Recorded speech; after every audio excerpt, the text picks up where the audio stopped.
You and Emily have a lovely meal, Mr. Ryan. I turned to leave, but was once again stopped when he grabbed my arm. Let go. Why would you even care? Our argument had begun to attract attention from the staff passing through to the kitchen. After a quick glance around, he pulled me into the ladies' room and locked the door. Fantastic. Another bathroom. I shoved him away when he stepped closer. What do you think you're doing? And what do you mean, why would I care? You fucked me last night, told me all about how I couldn't possibly want to go out with Joel, and now you're here with someone else? I let myself forget you're a man whore. Your behavior is completely expected. I'm pissed at myself. I was so angry my nails were practically cutting into the palms of my hands. You think I'm here on a date? He exhaled heavily, shaking his head. This is fucking unbelievable. Emily is a friend. She runs a charitable organization that Ryan Media supports. That's all. I was supposed to meet her Monday to sign some papers, but she had a last-minute flight change and is leaving the country this afternoon. I haven't been with anyone else since He paused to rethink his words. Since we first... You know.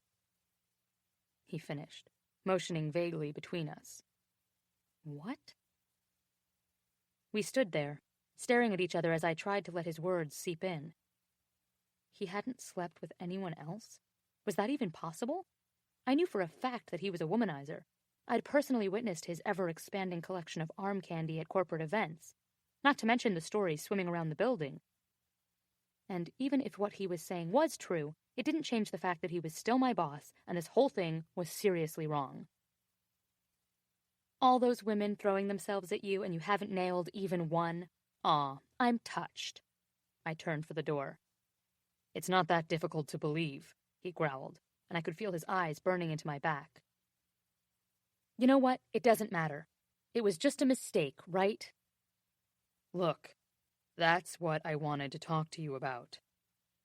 He moved closer, and his scent, like honey and sage, washed over me.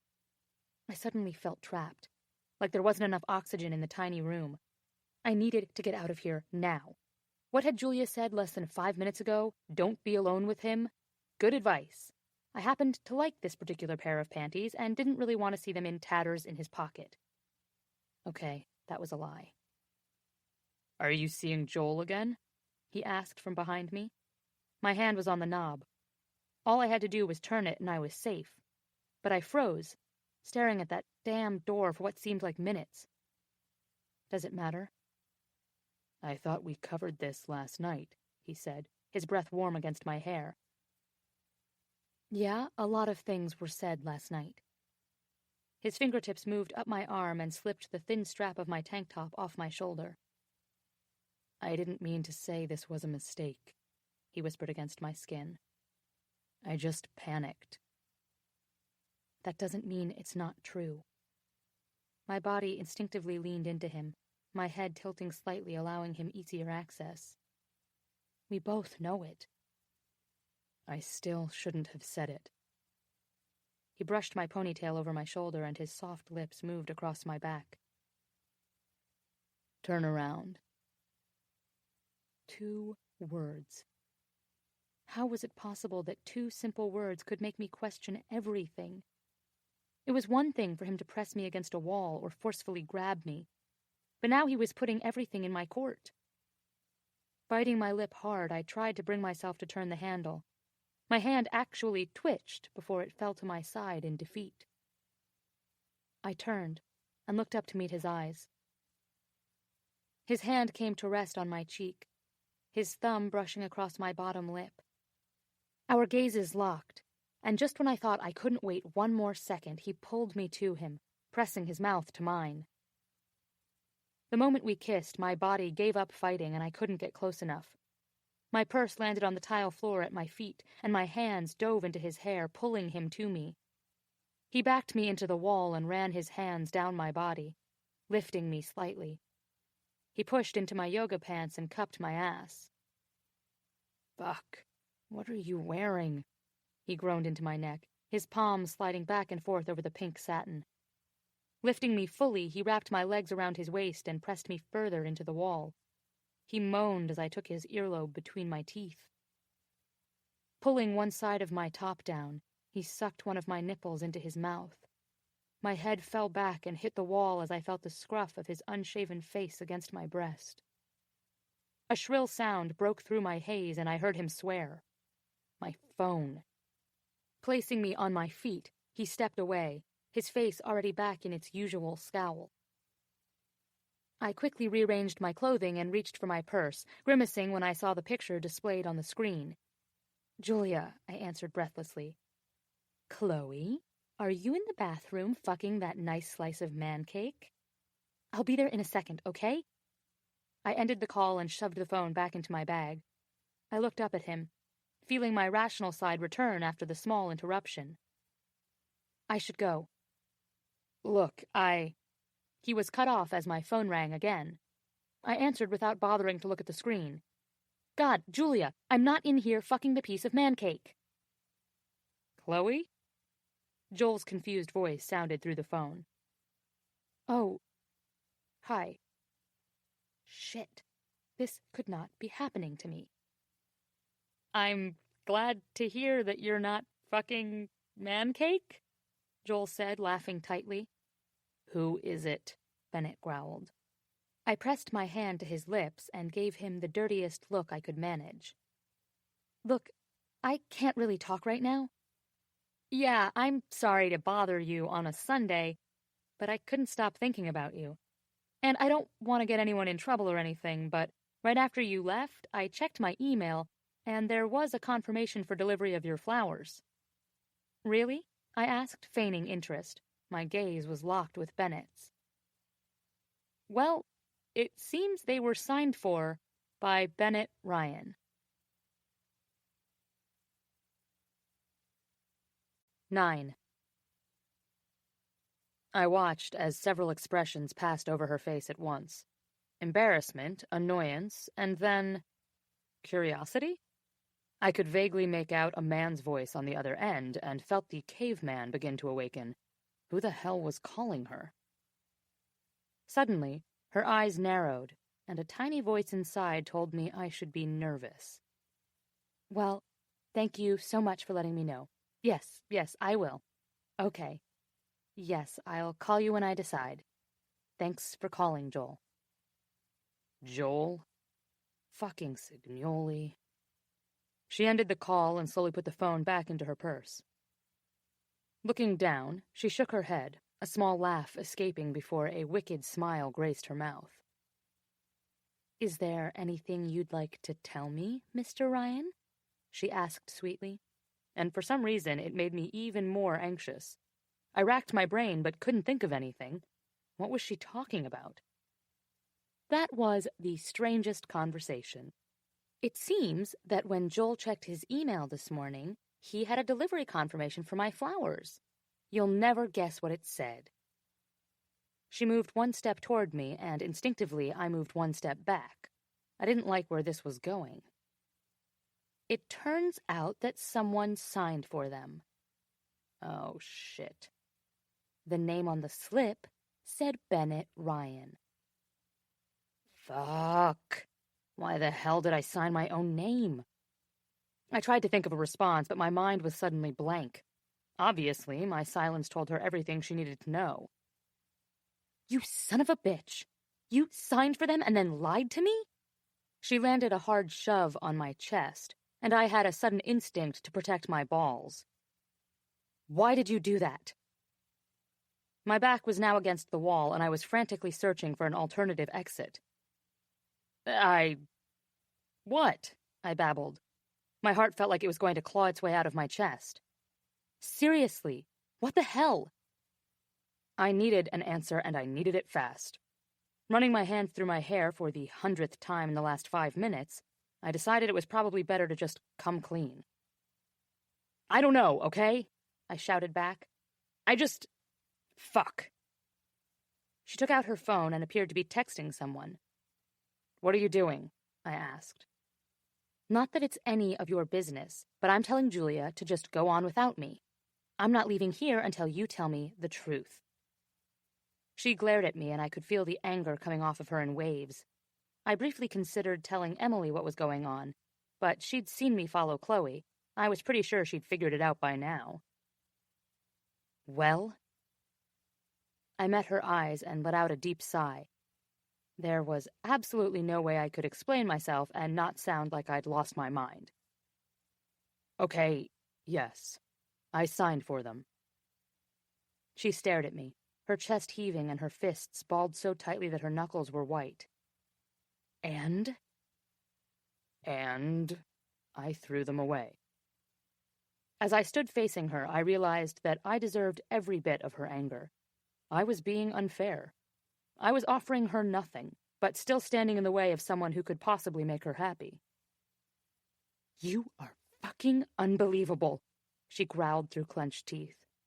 I knew she was doing everything she could to keep from lunging across the room and pummeling me. Explain to me why you would do that. Here was the part I didn't know how to answer. Because I scratched the back of my head. I hated that I'd let myself get into this situation. Because I don't want you to go out with Joel. Of all the asinine, chauvinistic... Who in the hell do you think you are? Just because we've had sex does not mean you get to make decisions in my life. We aren't a couple. We aren't dating. Hell, we don't even like each other, she yelled. You think I don't know that? It doesn't make any sense, okay? But when I saw those flowers, come on, they were fucking roses. She looked as if she were ready to have me committed somewhere. Are you on some sort of medication? What does the fact that they were roses have to do with anything? You hate roses. When I said this, her face fell, eyes soft and dark. I rambled on. I just saw them and reacted. I didn't stop and think about it. Just the thought of him touching you. My fists clenched at my sides and my voice trailed off as I tried to regain my composure. I was getting angrier by the second. At myself for being weak and letting my emotions get out of hand again, and at her for having this fucking inexplicable hold on me. Okay, look, she said, taking a calming breath. I'm not saying I agree with what you did, but I understand. To a point. My eyes flew to her in shock. I would be lying if I said I haven't been feeling similarly possessive, she said reluctantly. I couldn't believe what I was hearing. Did she actually just admit to me that she felt this way too? But that doesn't change the fact that you lied to me. You lied right to my face. I might think you're an arrogant asshole most of the time, but you've always been someone I trusted to be honest with me. I flinched. She was right. I'm sorry. My apology hung in the air, and I wasn't sure which of us was more surprised by it. Prove it. She looked at me so calmly, not an ounce of emotion visible in her features. What did she mean? Then it hit me. Prove it. We couldn't speak through words because words only led to trouble. But this is what we were. And if she would give me this one chance to make up for what I'd done, I'd take it.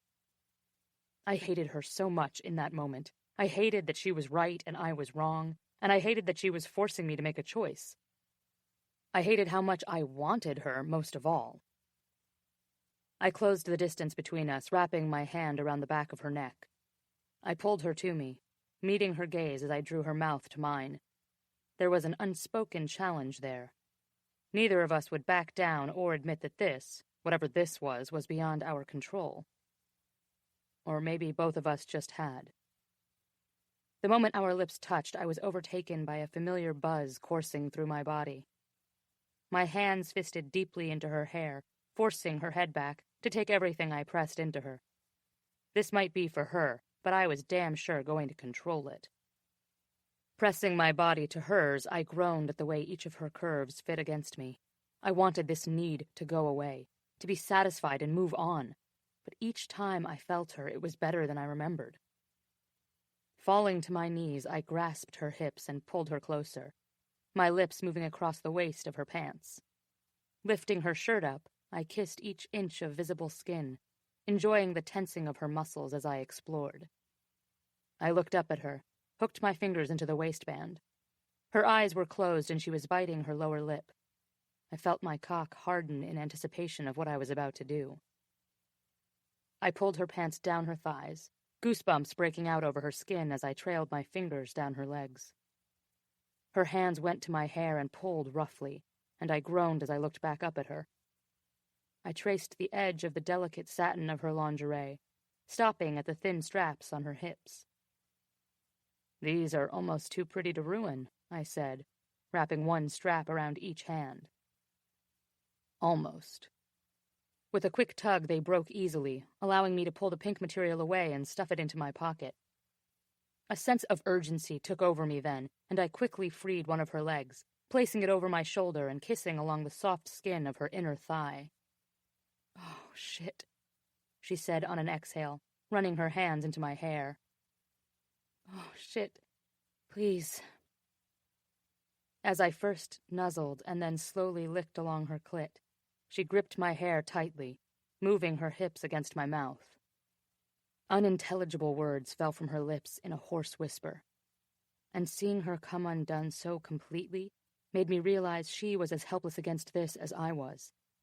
She was pissed at me, so pissed that part of her probably wanted to hook her leg around my neck and strangle me. But at least she was letting me give her something that was, in many ways, so much more intimate than simple fucking. I was on my knees, but she was vulnerable and bare. She was also warm and wet and tasted just as fucking sweet as she looked. "I could fucking consume you," I whispered, pulling back enough to glance up at her expression. Kissing her hip, I murmured, "This would be so much better if I could spread you out somewhere. A table in a conference room, perhaps." She tugged on my hair, pulling me back to her with a smile. "This is working just fine for me. Don't you dare stop." I almost admitted aloud that I couldn't, and I was starting to abhor the thought of even trying, but soon was lost in her skin again.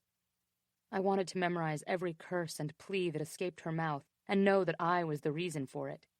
I moaned against her, causing her to cry out as she twisted her body closer. Sliding 2 fingers inside her, I pulled on her hip with the other hand, to urge her to find her rhythm with me. She began rolling her hips, slowly at first, pressing into me, and then faster. I could feel her tense, her legs, her abdomen, her hands in my hair. "So close," she panted, her movements faltering, growing jagged and a little wild. And fuck if I didn't feel a little wild myself. I wanted to bite and suck, bury my fingers inside and completely unravel her. I worried I was growing too rough, but her breaths turned into little pants and tightened into pleas. When I twisted my wrist and pushed in deeper, she cried out, legs shaking as her climax overtook her. Rubbing her hip, I slowly lowered her leg and watched her feet just in case she decided to kick me after all. I ran a finger across my lip and watched her eyes return to focus. She pushed me away and quickly righted her clothing, looking down at where I kneeled in front of her.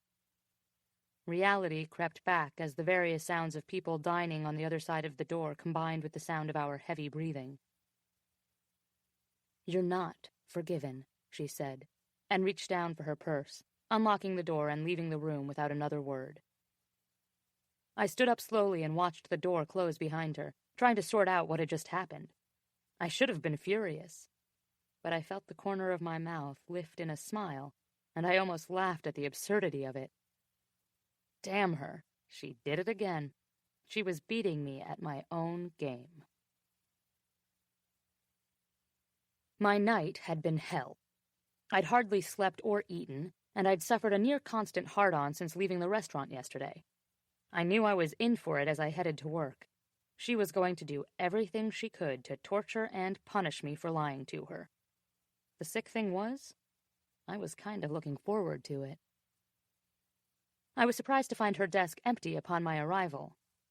Strange, I thought. She was rarely late. I continued into my office and began getting things in order for the day. 15 minutes later, I was distracted from a phone call when I heard the outer door slam. Well, she certainly didn't disappoint.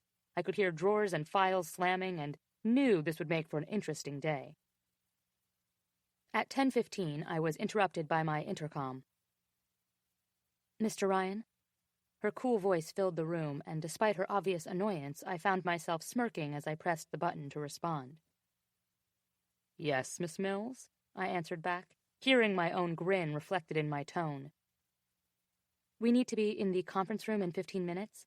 You'll need to leave at noon to make the lunch meeting with the president of Kelly Industries at 12:30. Stuart will be waiting for you in the garage." "Are you not accompanying me?" Part of me wondered if she was avoiding being alone with me. I wasn't sure how I felt about that. "No, sir. Management only." I heard papers rustling as she continued to speak. "Besides, I have arrangements to make for San Diego today." "I'll be out in a moment." I let my finger slide off the button, standing to adjust my tie and jacket. When I stepped out of my office, my eyes landed on her immediately. Any doubts I might have had about her making me suffer were confirmed. She was leaning over her desk in a blue silk dress that showcased her long, lean legs perfectly. Her hair was piled on her head, and when she turned in my direction, I saw she was wearing her glasses. How was I going to manage to speak coherently with her sitting next to me? "Are you ready, Mr. Ryan?" Without waiting for an answer, she gathered her things and began walking down the hall. There seemed to be more sway to her hips today. The sassy bitch was taunting me. Standing in the crowded elevator, our bodies were unintentionally pressed together, and I had to stifle a groan. It could have been my imagination, but I thought I saw a hint of a smirk as she accidentally brushed against my semi-erect cock. Twice. For the next 2 hours, I was in my own personal hell. Every time I looked at her, she was doing something to bring me to my knees.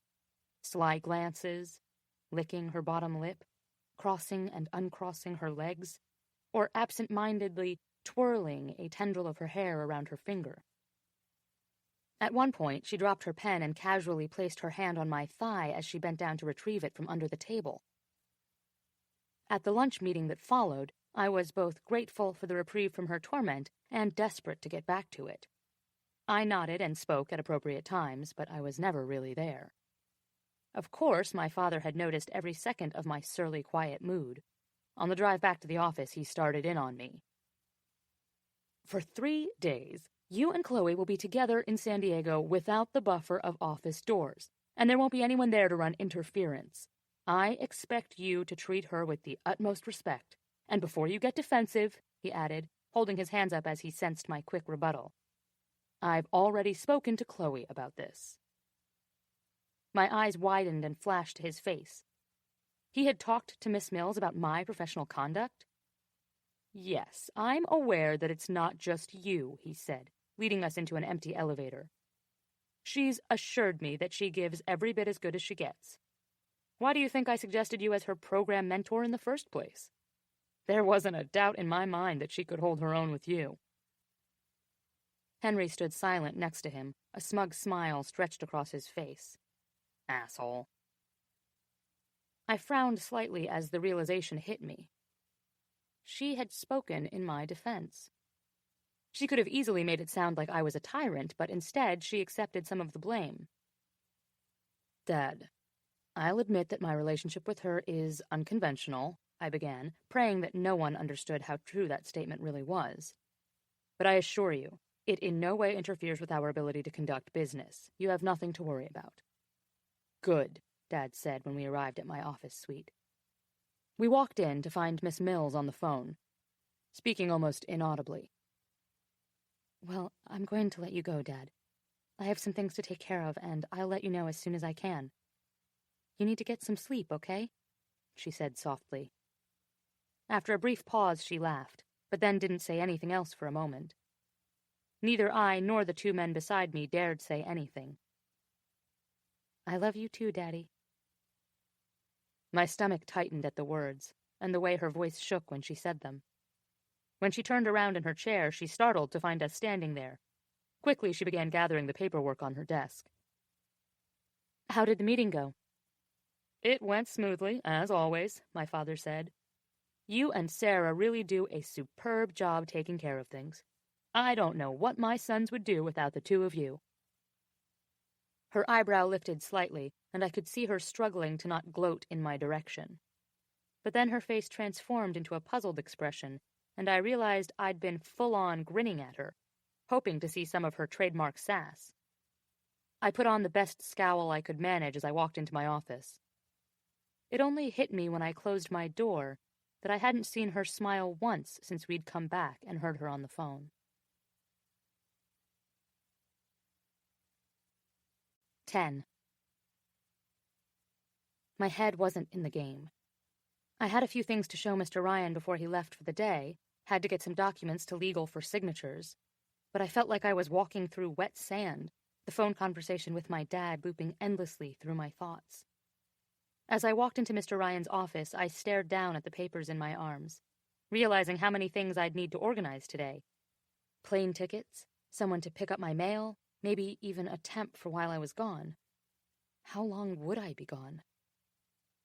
I registered Mr. Ryan was saying something, loudly, in my direction. What was he saying? He came into focus in front of me and I heard the end of his rant. Barely paying attention. Jesus, Miss Mills, do I need to write this down for you? Can we skip this game today? I asked, tired. What now? This asshole boss routine. His eyes widened, brows drawing together. Excuse me? I realize you get your rocks off on being an epic dick to me, and I'll admit that sometimes it's actually kind of sexy, but I'm having a horrible, awful day and would really appreciate it if you would just not speak. To me. I was close to tears, my chest constricting painfully. Please. He looked like he'd been blindsided, blinking rapidly as he stared.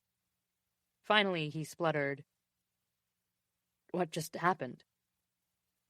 I swallowed, regretting my tantrum. Things were always better with him when I kept my wits. I overreacted to being yelled at. I apologized. He got up and began walking toward me, but at the last minute he stopped and sat down on the corner of his desk, fiddling awkwardly with a crystal paperweight. No, I mean, why is your day so horrible? What's going on? His voice was softer than I'd ever heard it outside of sex, except this time he wasn't quiet to keep a secret. He was quiet because he seemed genuinely concerned. I didn't want to talk to him about this because part of me expected him to mock me, but an even larger part was beginning to suspect that he wouldn't. My dad has to have some tests. He's having trouble eating. Mr. Ryan's face fell. Eating? Is it an ulcer?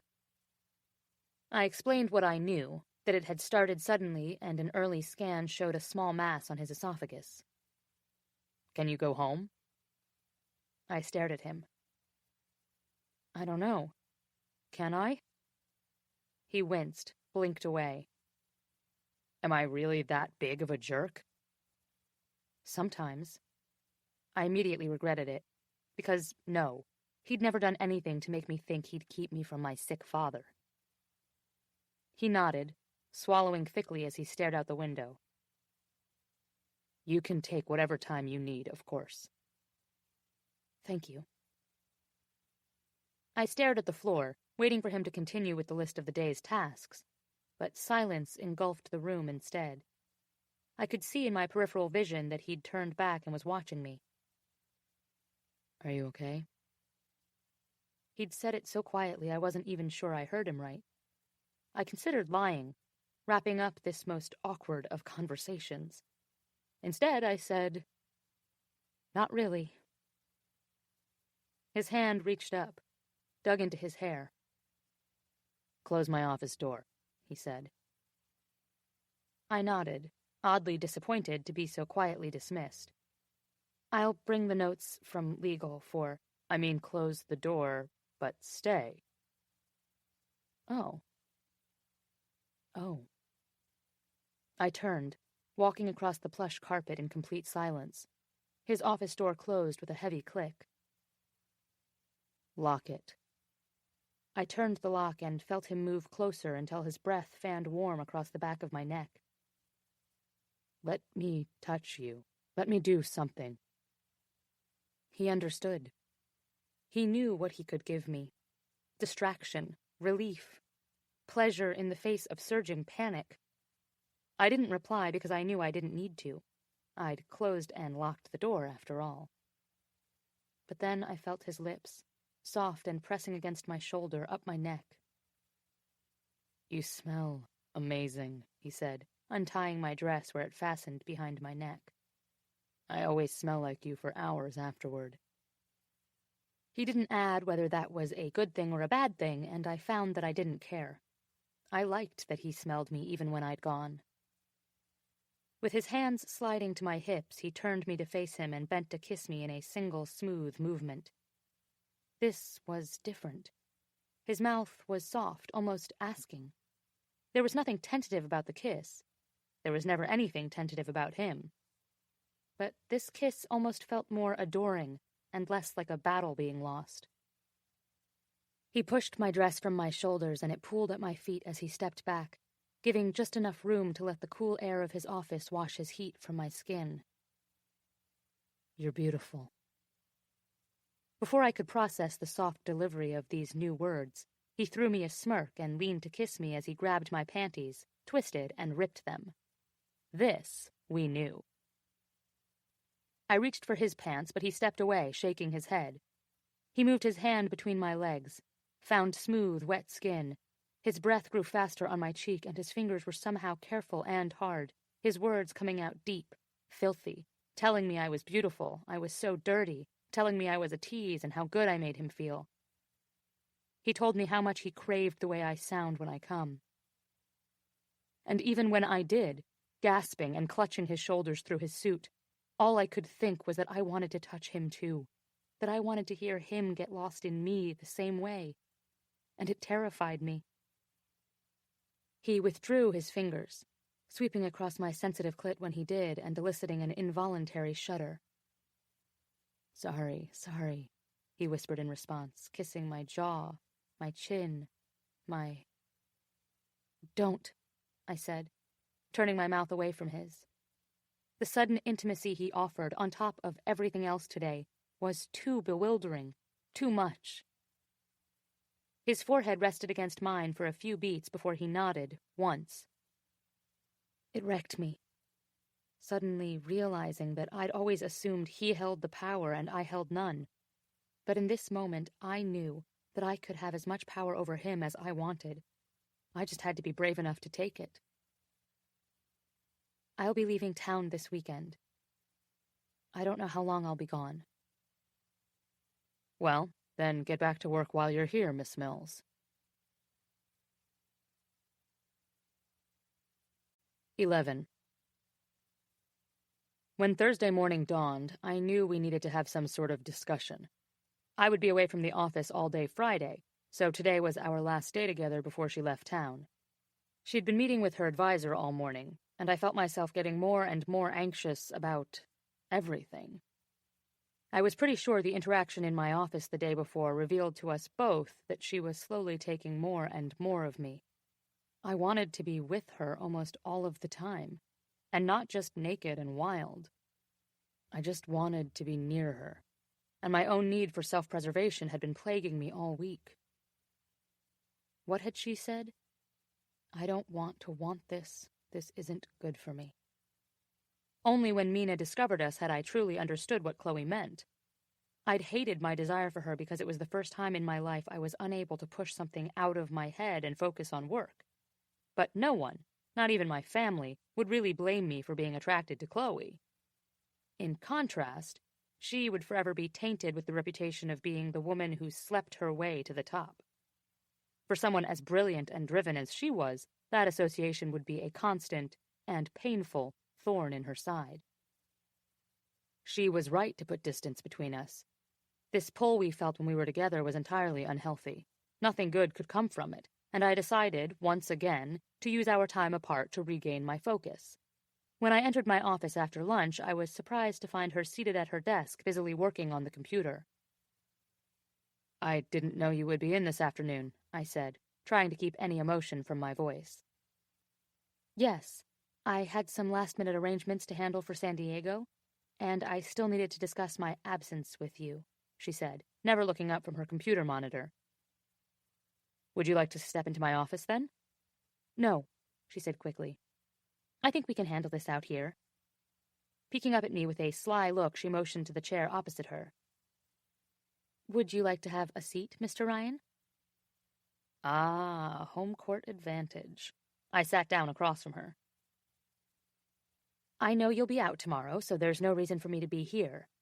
I realize you don't like having an assistant, but I've arranged for you to have a temp while I'm gone for 2 weeks. And I've already given Sarah a detailed list of your schedule and the things you'll need. I doubt there will be any problems, but just in case, she's promised to keep an eye on you. She raised a brow in challenge, and I rolled my eyes in return. She continued. You have my numbers, including the number of my father's home in Bismarck, if you need anything. She began going through a list in front of her, and I noticed how cool and efficient she was. It's not that I wasn't already aware of these things, but somehow it seemed a bit more apparent to me right now. Our eyes met, and she continued. I'll get into California a few hours before you, so I'll just plan on picking you up at the airport. We continued to stare at each other for a few moments, and I was almost positive that our thoughts were the same. San Diego would be a colossal test.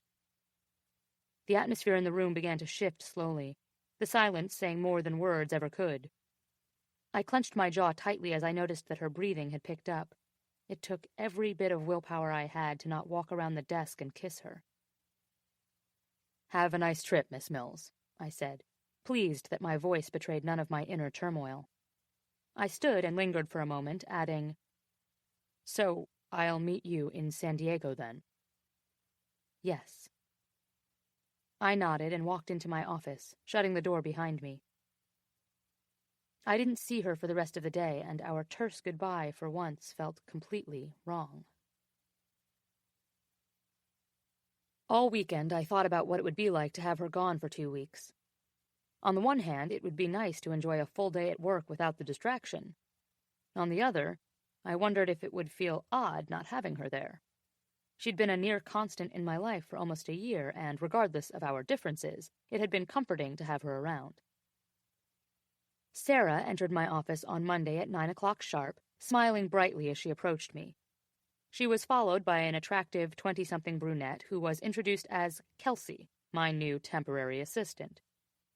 She looked up at me with a somewhat timid smile, and I saw Sarah place a reassuring hand on her shoulder. I decided that I would use this as an opportunity. I would prove to everyone that my reputation was simply a result of working with someone as headstrong as Miss Mills.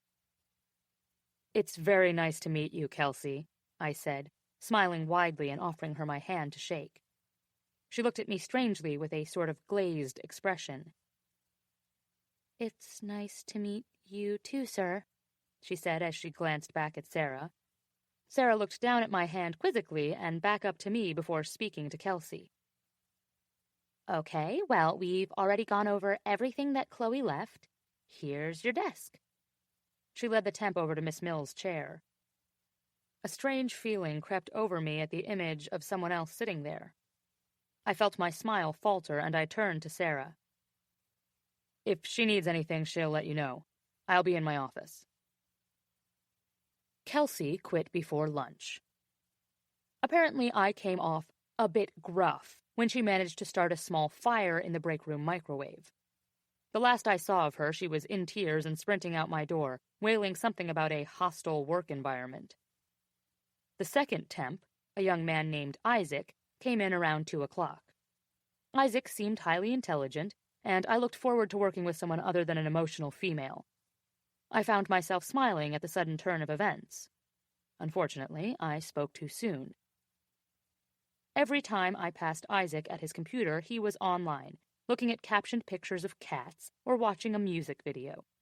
He would quickly minimize the window, but, unfortunately for Isaac, I wasn't a complete idiot. I diplomatically asked him to not bother returning the next day. The third was no better. Her name was Jill. She talked too much, her clothing was too tight, and the way she gnawed on the cap of her pen made her look like an animal trying to free itself from a trap.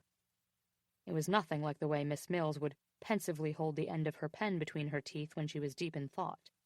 That was subtle and sexy. This was nothing short of obscene. Unacceptable. She was gone by Tuesday afternoon. The week continued on in much the same way. I went through 5 different assistants. I heard the booming laugh of my brother in the hall outside my office on more than one occasion.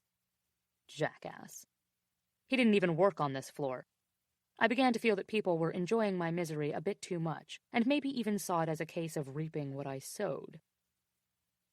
Although I had absolutely no doubt that Miss Mills had already been informed of my temp nightmares by Sarah, I received several texts from her throughout the first week, checking on how things were going. I began looking forward to them, even checking my phone periodically to see if I might have missed an alert. I hated to admit it, but at this point I would have traded my car just to have her and her harpy disposition back. Besides missing her body, which I did desperately, I also missed the fire between us. She knew I was a bastard, and she put up with it. I had no idea why, but she did.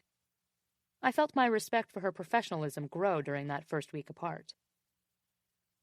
When the second week went by without a single text from her, I found myself wondering what she was doing and with whom she was doing it. I wondered briefly if she'd had any more phone calls with Joel. I was pretty sure they hadn't seen each other again, and she and I had managed to reach a precarious ceasefire regarding the flower incident.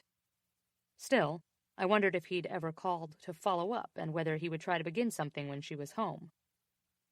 Home. Was she at home now, with her father? Or did she think of Chicago as home? For the first time, it occurred to me that if her father was very sick, she might decide to move back to North Dakota to be with him. Fuck. I started packing for my flight on Sunday night, and heard my phone chirp from the bed next to my suitcase. I felt a small thrill reading her name on the screen. Pick you up tomorrow, 11:30. Terminal B near arrival screens. Text when you land. I paused for a moment as it sank in that we would be together tomorrow. I will, thanks. You're welcome. Everything go okay? I was a bit taken aback that she had asked about the rest of my week. We were in such uncharted territory here. While working, we texted and emailed frequently, but it was usually restricted to simple yes or no answers, never anything personal. Was it possible she'd had a similarly frustrating week? Great. You? How is your dad? I laughed as I pushed send. This situation kept getting stranger. Less than a minute later, I received another one. He's doing fine. I've missed him, but am excited to come home. Home. I noted her word choice and swallowed. My chest was suddenly too tight. See you tomorrow. Setting the alarm on my phone, I placed it on the nightstand and sat next to my luggage on the bed. I would see her in less than 12 hours. And I wasn't entirely sure how I felt about that.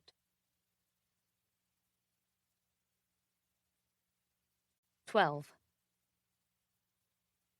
Just as I'd hoped, the flight to San Diego had given me time to think. I felt loved and rested after my visit with my dad. After his appointment with the gastroenterologist put us both at ease that the tumor was benign, we'd spent time together talking and reminiscing about Mom, even planning a trip for him to come out to Chicago. By the time he kissed me goodbye, I felt as prepared as possible, considering the situation. I was nervous as hell to face Mr. Ryan again, but I'd given myself my best pep talk. I'd done some online shopping and had a suitcase full of new power panties. I'd thought long and hard about my options, and I was pretty sure I had a plan. The first step was to admit that this problem was more than just the temptation of proximity. Being 1,000 miles apart had done nothing to calm my need. I'd dreamed of him nearly every night, waking each morning frustrated and lonely. I spent far too much time thinking about what he was doing, wondering if he was as confused as me, and trying to glean every bit of information I could from Sarah about how things were going back home. Sarah and I had an interesting conversation when she'd called and informed me of the status of my replacement. I'd laughed hysterically hearing about the revolving door of temps. Of course Bennett was having a hard time keeping anyone around. He was an asshole. I was used to his mood swings and gruff attitude. Professionally, our relationship ran like clockwork. It was the personal side that was a nightmare. Almost everyone knew it, They just didn't know the extent of the situation. I thought back often to our last day together. Something in our relationship was shifting, and I wasn't sure how I felt about it. No matter how many times we said it would never happen again, it would. I was terrified that this man, who was all wrong for me, had more control over my body than I did, no matter how much I tried to convince myself otherwise. I didn't want to be the woman who sacrificed her ambitions for a man. Standing in the arrival area, I gave myself one last pep talk. I could do this. Oh, God, I hoped I could do this. The butterflies in my stomach were working overtime, and I briefly worried I might throw up. His plane had been delayed in Chicago, and it was after 6:30 before he finally touched down in San Diego. While the time on the plane out had been good for thinking, the 7 extra hours waiting afterward had only reignited my nerves. I stood on my tiptoes trying to get a better view through the crowd, but didn't see him. Looking down at my phone, I reread his text again. Just landed. See you in a few. There was nothing sentimental about the text, but it made my stomach flip anyway. Our messages last night had been the same. It wasn't that we said anything special. I'd simply asked how the rest of his week had gone. That wouldn't be considered unusual in any other relationship, but it was totally new for us. Maybe there was a chance we could actually get past the constant animosity and actually be... what? Friends? With my stomach in knots, I paced back and forth, willing my mind to switch gears and my heart rate to calm. Without thinking, I stopped mid-step and turned toward the oncoming crowd, searching through the sea of unknown faces. My breath caught in my throat when a head of familiar hair appeared above the others. Get a hold of yourself, Chloe. Jesus. I tried once more to get my body under control and looked up again. Fuck. I am so screwed. There he was, looking better than I'd ever seen him. How the hell does someone get better looking in 9 days? And coming off of an airplane, no less. He stood nearly a head taller than anyone around him, the kind of tall that stands out in a crowd, and I gave thanks to the universe for that. His dark hair was a nightmare as usual. No doubt he'd had his hands in it 100 times during the last hour. He wore dark slacks, a charcoal blazer, and a white dress shirt that was unbuttoned at the neck. He looked tired and had a bit of stubble on his face, but that wasn't what had my heart beating a mile a minute. He'd been looking down at the ground, but the moment our eyes met, his face split into the most genuinely happy smile I'd ever seen. Before I could stop it, I felt my own smile explode, wide and giddy. He stopped in front of me, a slightly tenser look taking over his features, while both of us waited for the other to say something. Hi, I said awkwardly, trying to ease some of the tension between us. Every part of me wanted to pull him into the ladies' room, but somehow I doubted that was the proper way to greet your boss. Not that that had ever mattered before. Hi, he answered, his brow furrowed slightly. Fuck, snap out of it, Chloe. We both turned, heading toward the baggage claim, and I felt goosebumps spread across my skin just being near him. How was your flight? I asked, knowing how much he hated flying commercial airlines, even if it was first class. This was so ridiculous. I wished he would just say something asinine so I could go back to yelling at him. He thought about it for a moment before answering. It was pleasant enough, once we actually got off the ground. I don't like how crowded the planes are. We stopped and waited, surrounded by bustling people, but the only thing I noticed was the tension building between us, and every inch of space between our bodies. And your father's health? He asked a moment later. I nodded. Benign. Thanks for asking. Of course. Minutes passed in uncomfortable silence, and I was more than a bit relieved when I saw his luggage slide down the conveyor belt. We both reached for it at the same time, and our hands touched briefly on the handle. Pulling back, I glanced up to find he was watching me. My stomach dropped at the familiar look of hunger in his eyes. We both muttered apologies, and I looked away, but not before noticing the slight smirk on his face. Fortunately, it was time to pick up the rental car, and we headed to the parking garage. He looked pleased as we approached the luxury rental, a Benz SLS AMG. He loved to drive fast, and I always made a point of ordering something fun for him when he needed a car. "Very nice, Miss Mills," he said, his hand sliding along the hood. "Remind me to think about giving you a raise." I felt the familiar desire to punch him spread through my body, and it calmed me. Everything was so much clearer when he was being an outright douche. Pressing the button to release the trunk, I gave him a reproachful look and stepped aside for him to put his things away. He took off his jacket and handed it to me. I shoved it into the trunk. "Careful," he admonished. "I'm not a bellhop. Put your own damn coat away." He laughed and bent to lift his suitcase. "Christ, I just wanted you to hold it for a moment." "Oh." My cheeks flushed at my overreaction. I reached in and grabbed the coat, smoothing it over my arm. "Sorry." "Why do you always assume I'm being a jerk?" "Because you usually are?" With another laugh, he hoisted the suitcase into the trunk. "You must have missed me a lot." I started to answer, but got distracted instead, watching the muscles of his back tighten his shirt as he placed his luggage in the trunk next to mine.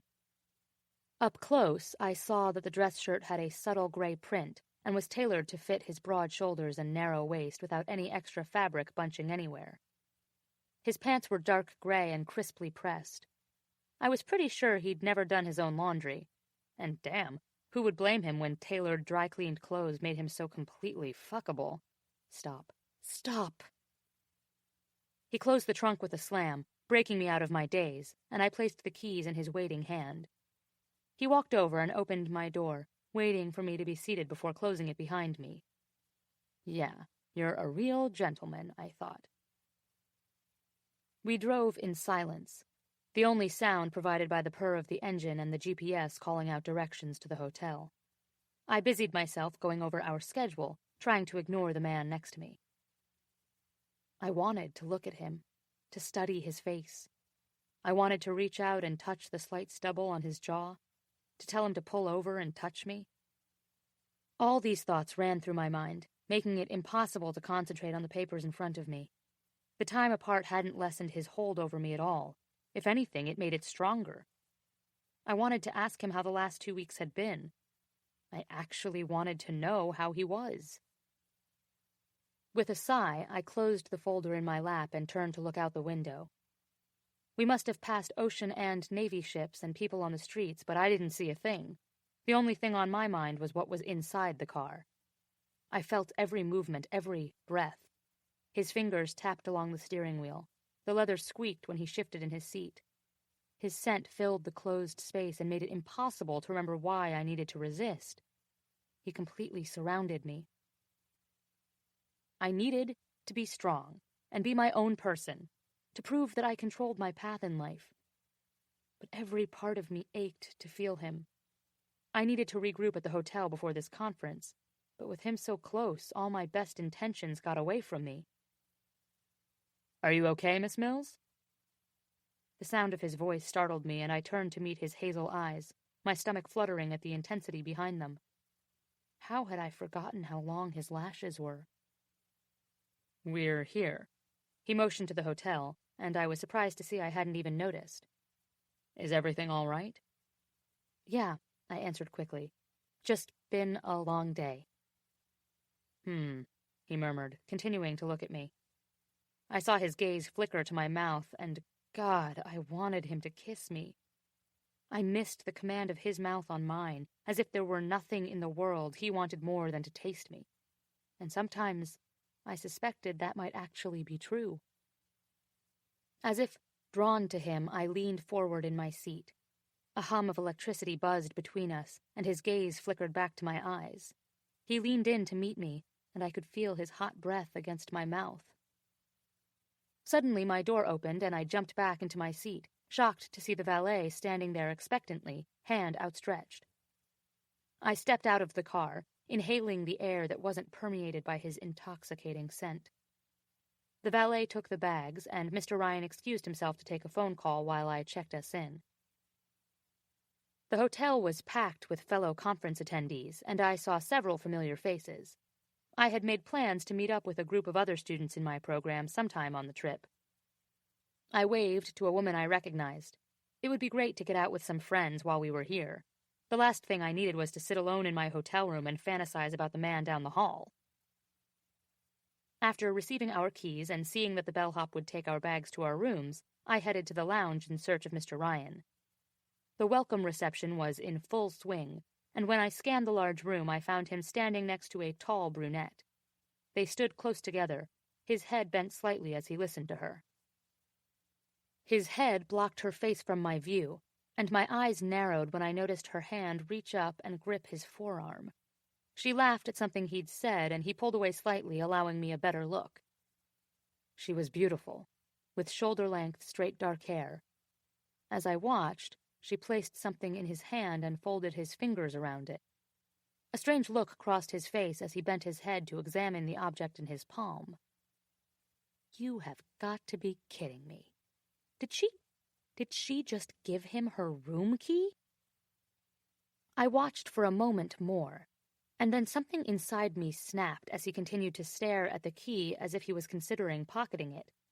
The thought of him looking at someone else with the same intensity, the thought of him wanting someone else at all, made my stomach twist with anger. Before I could stop myself, I was moving across the room until I stood beside them. I placed my hand on his forearm, and he blinked over to me, a surprised, questioning expression on his face. "Bennett, are you ready to head upstairs?" I asked quietly. His eyes widened, and his mouth opened in shock. I'd never seen him look so utterly at a loss for words. And then I realized. I'd never said his name before. "Bennett?" I asked once more, and something flickered across his face. Slowly, the corner of his mouth lifted into a smile, and our eyes locked for a moment. Turning back to her, he smiled indulgently and spoke in a voice so smooth it sent a tremor through me. "Excuse us," he said, discreetly placing her key back in her hand. "As you can see, I didn't come here alone."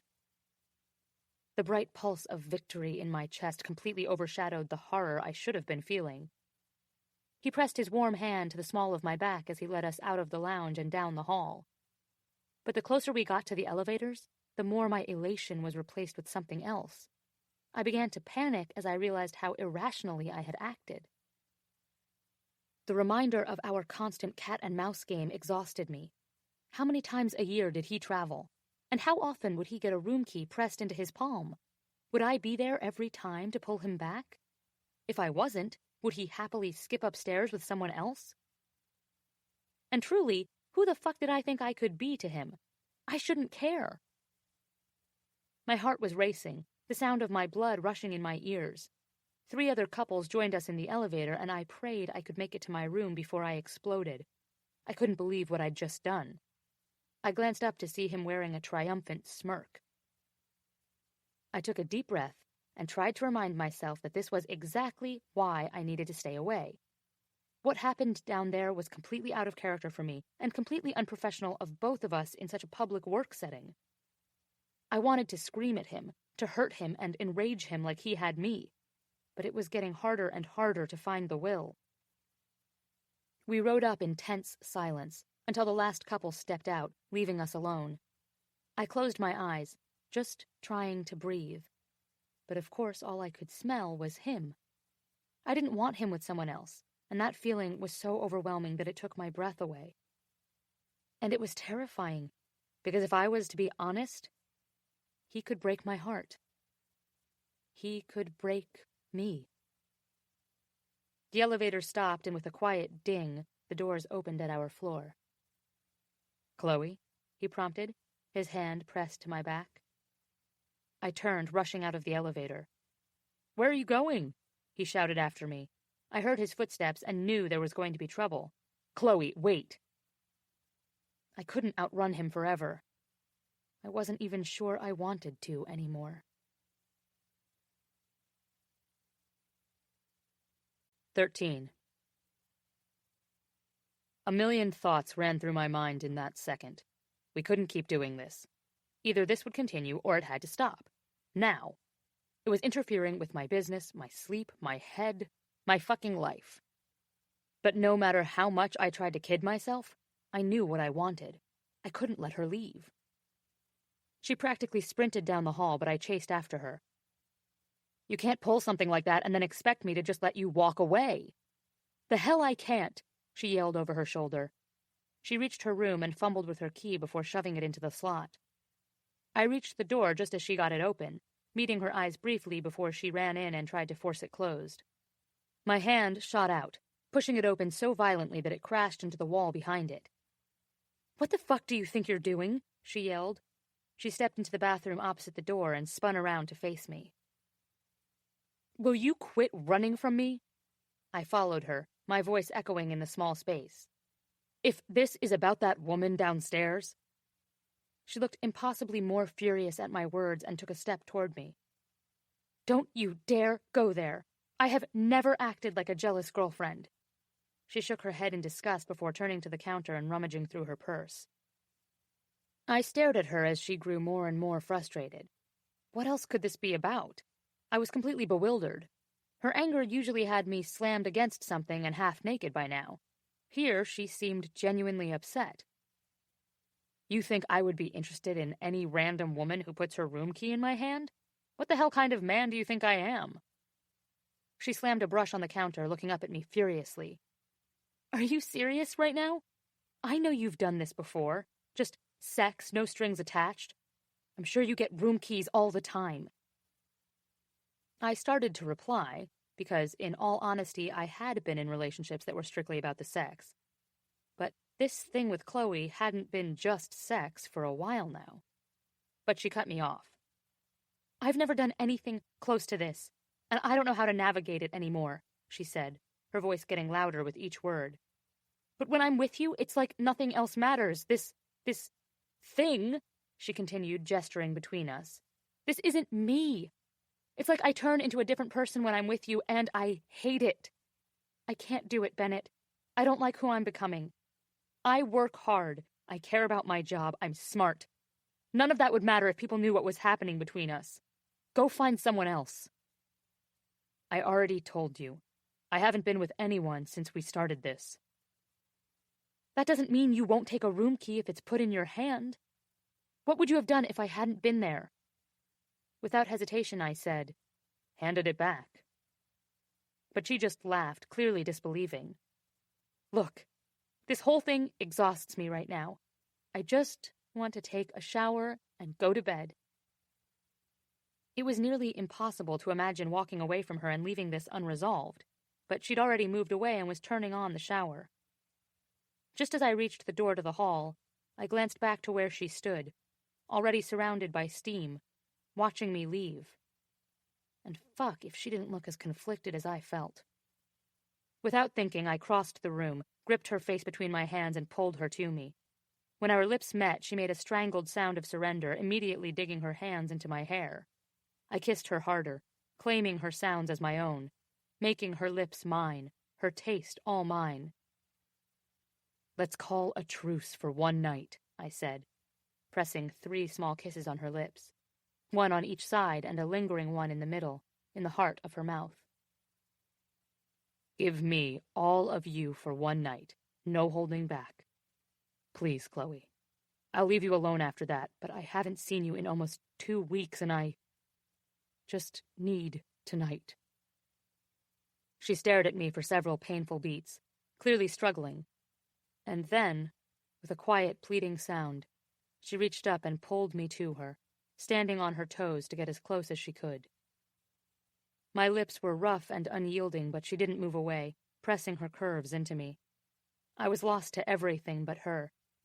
We bumped into a wall, the counter, the shower door, shifting and pulling in our desperation. The room was completely filled with steam now, and nothing seemed real. I could smell, taste, and feel her, but none of it was enough. Our kisses grew deeper, our touches wilder. I grabbed her ass, her thighs, slid my hands up and over her breasts, needing every part of her in my palms simultaneously.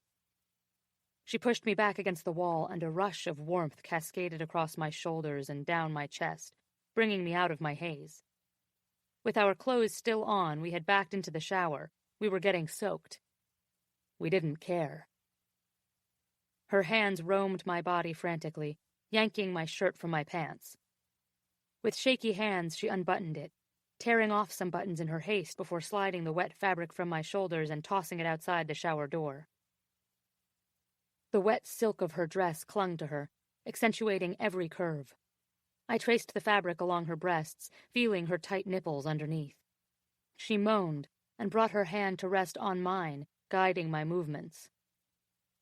"Tell me what you want." My voice was rough with need. "Tell me the things you want me to do to you." "I don't know," she whispered into my mouth. "I just want to see you come apart." I wanted to tell her that she was witnessing it now, and in all honesty, she'd been watching it happen for weeks. But words fell away as I skimmed my hands down her sides and up under her dress. We teased and bit at each other's mouths, the sound of the shower drowning out our moans. I slipped my hands into her panties and felt her warmth against my fingers. Needing to see more of her, I removed my fingers and slid them up to the hem of her dress. In one movement, I pulled it up and over her head and stopped dead in my tracks at the sight of what lay underneath. Sweet Jesus, she was trying to kill me. I took a step back, leaning against the shower wall for support.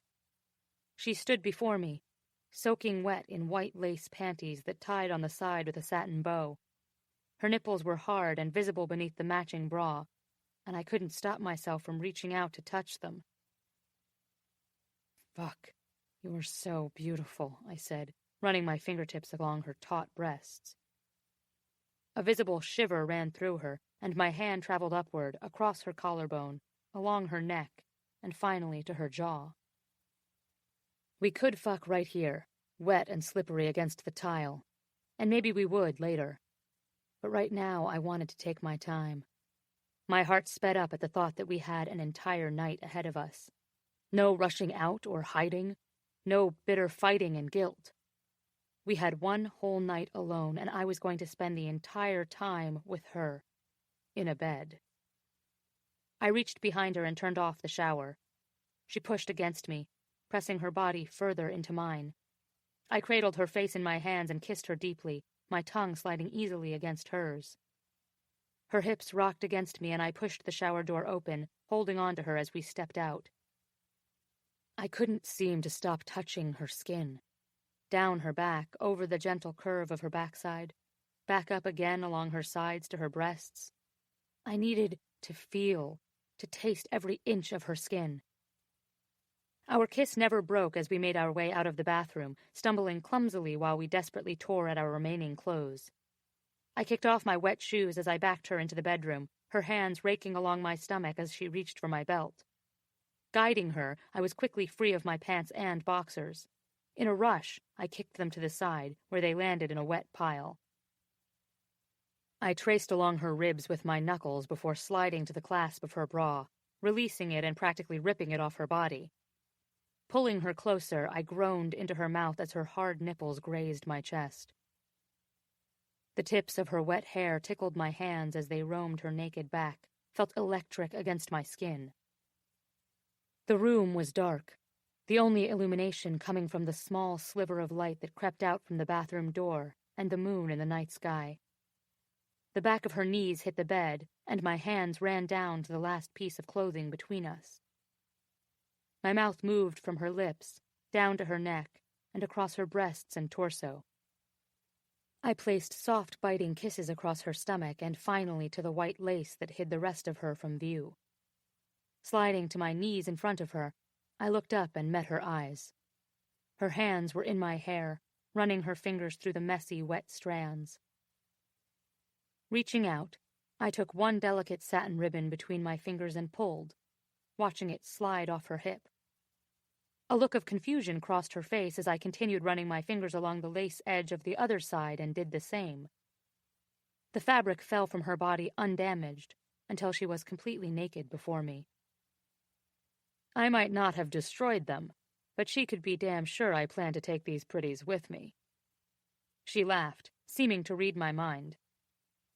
I guided her back so that she sat on the edge of the bed, and, still kneeling in front of her, I spread her legs. Running my hands down along the silky skin of her calves, I planted kisses along her thighs and between her legs. Her taste slid around my mouth and inside my head, erasing everything else. Fuck, what this woman did to me. Pushing her back to lie across the sheets, I finally moved up to join her, running my lips and tongue along her body, her hands still tangling in my hair, guiding where she wanted me most. I slipped my thumb into her mouth, needing her sucking on me somewhere, needing my own mouth on her breasts, her ribs, her jaw. Her sighs and moans filled the room and mingled with my own. I was harder than I could ever remember being, and I wanted to bury myself in her over and over again. I reached her mouth and dragged my wet thumb across her cheek when she pulled me down to her, every inch of our naked bodies aligned. We kissed frantically, hands seeking and grasping as we tried to get as close as possible. Our hips rocked together, my cock sliding against her soaking heat. Each pass along her clit elicited a moan. With one tiny move, I could be deep inside. And I wanted that more than anything, but I needed to hear something from her first. When she'd said my name downstairs, it had set something off inside me.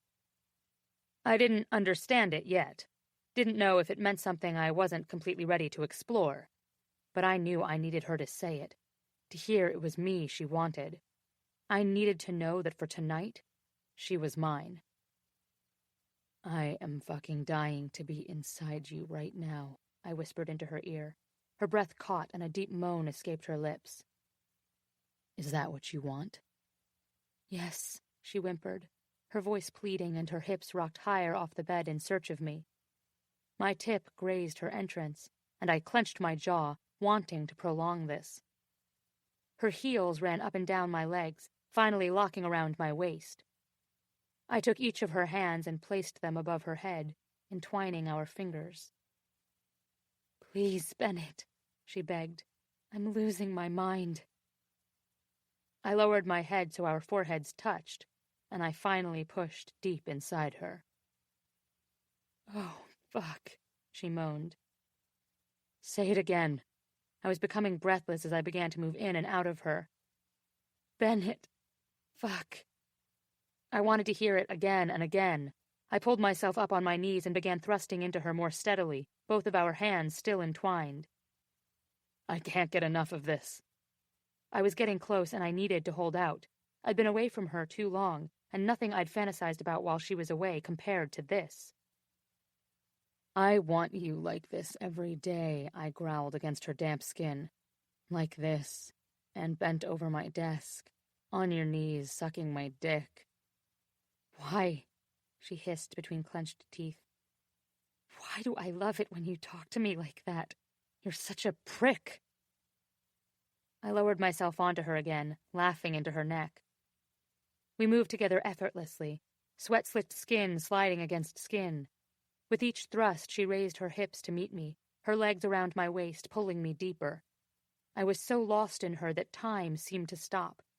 Our hands were still tightly clasped above her head, and she began gripping tighter. She was getting close, her cries becoming louder and my name leaving her lips over and over, pushing me closer to the edge. Give it up. My voice was ragged with the desperation I felt. I was so close, but I wanted to wait for her. Let go, Chloe. Come all over me. Oh, God, Bennett, she moaned. Say something else. Fuck, my girl got off on dirty talk. Please. You're so fucking slippery and hot. When you get close, I panted, your skin flushes everywhere and your voice gets hoarse, and there is nothing more fucking perfect than your face when you come. She squeezed me harder with her legs, and I felt her breath hitch, felt her tighten around me. Your fucking beast-on lips go all soft and open when you can't feel me. Your eyes begging me to make it good, and fuck, nothing is better than the sound you make when you're finally there. That was all it took. I deepened my strokes, lifting her off the bed with every thrust. I was teetering on the edge now, and when she cried out my name, I couldn't hold back any longer. She muffled her screams against my neck as I felt her let go, clenching wildly beneath me. Nothing in the world felt as good as this, letting the rush build inside and crash over us, together, and I let go too. Afterward, I moved my face close to hers, our noses touching, breath coming out hard and fast. My mouth was dry, my muscles ached, and I was exhausted. I loosened her grip on my hands and rubbed her fingers gently, trying to bring some of the circulation back. "Holy shit," I said. Everything felt different, but completely undefined. Rolling off her, I closed my eyes, trying to block out the tangle of thoughts. Beside me, she shivered. "Cold?" I asked. "No," she answered, shaking her head. "Just really overwhelmed." I pulled her to me and reached down, dragging the blankets over us. I didn't want to leave, but I wasn't sure if I was welcome to stay either. "Me too." The silence stretched between us, as did the minutes, and I wondered if she'd fallen asleep. I shifted slightly and was surprised to hear her voice. "Don't go," she said into the darkness. I bent, kissed the top of her head, and inhaled her sweet, familiar scent. "I'm not going anywhere." Fuck, that felt good. Something warm and wet enveloped my dick again, and I groaned loudly. "Best dream ever." Dream Chloe moaned, sending a vibration along my dick and straight through me. Chloe. I heard my own voice and jerked slightly. I'd dreamed of her hundreds of times, but this seemed so real. The warmth disappeared, and I frowned. "Don't wake up, Ben. Don't fucking wake up from this." "Say it again." A soft, throaty voice broke into my consciousness, and I forced myself to open my eyes. The room was dark, and I was lying in a strange bed. The warmth was back, and my eyes flew to my lap, where a beautiful dark head of hair moved between my open legs. She sucked my cock back into her mouth. In a rush, the entire night came back to me, the haze of sleep rapidly disappearing. Chloe? There was no way I could be lucky enough for this to be real. She must have gotten up sometime in the night to shut off the bathroom light. The room was so dark I could barely make her out. My hands drifted out to find her, my fingers tracing her lips around my cock. She bobbed her mouth up and down on me, her tongue swirling and her teeth raking lightly against my shaft with each movement. Her hand slipped to my balls, and I moaned loudly as she rolled them gently in her palm. The feeling was so intense, the realization of my dreams and reality coming together, that I didn't know how long I could last. She moved slightly, her finger lightly rubbing a spot just below, and a long hiss escaped my clenched teeth. No one had ever done that to me. I almost wanted to stop her, but the feeling was so incredible I was helpless to move. While my eyes adjusted to the light, I ran my fingers through her hair and across her face and jaw. She closed her eyes and increased the suction, bringing me closer and closer to the edge. The combination of her mouth on my dick and her finger pressing against me was unreal. But I wanted her up with me, that mouth on my mouth, sucking my lips while I buried myself in her. Sitting up, I pulled her into my lap, wrapping her legs around my hips, our naked chests pressed together. I took her face in my hands, looking into her eyes. That is the best wake-up call I've ever gotten. She laughed a little, licking her lips to a delicious shine. Reaching down, I placed my cock at her entrance and lifted her slightly. In one smooth motion, I was deep inside her. Her forehead fell to my shoulder, and she rocked her hips forward, taking me further inside. Being with her in a bed was unreal. She was leisurely riding me, grinding in tiny movements. She kissed along every inch of the right side of my neck, sucking and pulling at my skin. Short utterances punctuated every circuit of her hips. "Like being on top of you," she breathed. "Feel how deep you are? Feel that?" "Yeah." "Want faster?" I shook my head, absolutely lost. No, God, no. For a while she stayed slow, tiny circles, teeth all up and down my neck. But then she shifted closer, whispering, "I'm gonna come, Bennett." And instead of releasing a string of curse words to describe what hearing that did to me, I bit her shoulder, sucked a bruise into her skin. Working me harder now, she began to talk. Words I could barely process. Words about my body inside her need for me. Words about my taste and how wet she was. Words about wanting me to come, needing me to come. With each swivel of her hips, the pressure began to build. I gripped her tighter, fearing briefly that I would leave bruises every time I moved my hands, and quickened my thrusts. She moaned and writhed above me, and just when I thought I couldn't hold out any more, she called my name again, and I felt her begin to spasm around me. The intensity of her orgasm brought on my own, and I moved my face to her neck, pressing a loud groan into her skin. She collapsed against me, and I lowered us both to the bed. We were sweaty and panting and utterly exhausted, and she looked fucking perfect. I pulled her to me, her back pressed against my chest, and wrapped my arms around her, entangling my legs with hers. She mumbled something I couldn't make out, but was asleep before I could ask her. Something had shifted tonight, and my last thought as my eyes closed was that there would be plenty of time to talk tomorrow. But as the early morning sunlight began to creep under the dark curtain, I realized with an uneasy feeling that tomorrow was already here. 14. Consciousness fluttered on the edge of my sleep-filled mind, and I tried to force it away. I didn't want to wake up.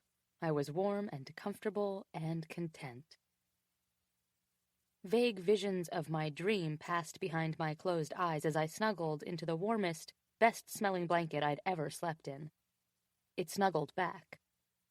Something warm pressed against me, and my eyes fluttered open to see a head of familiar messy hair inches from my face. 100 images flashed through my mind in that second as the reality of last night came crashing down on my muddled brain. Holy shit. It was real. My heart rate quickened as I lifted my head slightly to see the beautiful man wrapped around me. His head lay on my chest, his perfect mouth parted slightly, releasing puffs of warm air across my bare breast. His long body lay flush against mine, our legs tangled together, and his strong arms wrapped tightly around my torso. He stayed. The intimacy of our position gave me a crushing force that actually took my breath away. He didn't just stay, he clung to me. I struggled to find my breath and not panic. I was keenly aware of each inch of where our skin touched. I felt the powerful thump of his heartbeat against my chest. His cock was pressed against my thigh, semi-hard in his sleep. My fingers burned to touch him. My lips ached to press against his hair. It was too much. He was too much. Something changed last night, and I wasn't sure I was ready to deal with it. I didn't know what that change entailed, but it was there. In every move, every touch, every word, and every kiss, we had been together. Nobody had ever made me feel that way, as if my body were made to fit his. I'd been with other men, but with him I felt as if I was being carried away by a hidden undertow, completely unable to change the course. I closed my eyes, trying to quell the sense of panic that was building. I didn't regret what happened. It was, as always, intense and easily the best sex I'd ever had. I just needed a few minutes alone before I could face him. Placing one hand into his hair and the other on his back, I managed to roll him off me. He began to stir, and I froze, holding him close and silently willing him to go back to sleep. He mumbled my name before his breath evened out again, and I slipped out from underneath him. I watched him sleep for a moment, the panic receding somewhat, and was once again struck by just how gorgeous he was. Stilled by sleep, his features were tranquil and peaceful, and so very different from any expression he ever wore around me. A thick curl had fallen down across his forehead, and my fingers itched to brush it back. Long lashes, perfect cheekbones, full pouty lips, and a stubble-covered jaw. Christ on a cracker, he's pretty. I started to make my way to the bathroom, but caught my reflection in the mirror over the bedroom vanity. Wow. Freshly fucked. That was definitely how I looked. Leaning in, I examined the small red scrapes that were scattered along my neck, shoulders, breasts, and stomach. A small bite mark was visible on the underside of my left breast, a hickey on my shoulder. Glancing down, I ran my fingers along the red marks on my inner thigh. My nipples hardened as I recalled the feeling of his unshaven face brushing along my skin. My hair was a wild and tangled mess, and I bit my lip as I remembered his hands twisted in it, the way he pulled me first into his kiss and then onto his cock. Not helping. I was jolted out of my thoughts by a voice thick with sleep. Awake and freaking out already? Turning, I caught a glimpse of his naked body as he twisted in the sheets and sat up, before pulling them over his hips and leaving his torso bare. I didn't think I would ever get tired of looking at and feeling his broad, muscular chest, washboard abs, and tantalizing happy trail that led to the most gloriously hung man ever seen. When my eyes finally reached his face, I scowled at his lopsided grin. "Caught you looking," he murmured, rubbing a hand over his jaw. I wasn't sure whether to smile or roll my eyes. Seeing him rumpled and vulnerable in his half-awake state was disorienting. We never bothered to close the heaviest drapes last night, and now sunlight streamed in, blindingly bright against the tangle of white linens. He looked so different. Still my asshole boss, but also someone else now. A man, in my bed, looking like he was ready for round 4? 5? I couldn't keep track. And as his eyes raked over every inch of me, I remembered that I, too, was completely naked. In this moment, his expression was as intense as his touch. I briefly wondered if he continued to look at me like that, would my skin ignite? Would I feel his touch on my flesh the same as when he put his hands on me? I fixed my expression into something I hoped camouflaged that I was mentally cataloging every inch of his skin, and bent over to retrieve his white undershirt off the floor. It had been in front of the air conditioner all night and was a little cold, but thankfully mostly dry. When I slipped the soft cotton over my head, I inhaled the sagey scent of his skin, and then emerged, catching his dark stare. His tongue darted out to wet his lips. "Come here," he growled quietly. I moved to the bed, intending to sit beside him, but he pulled me so I straddled his thighs and said, "Tell me what you're thinking."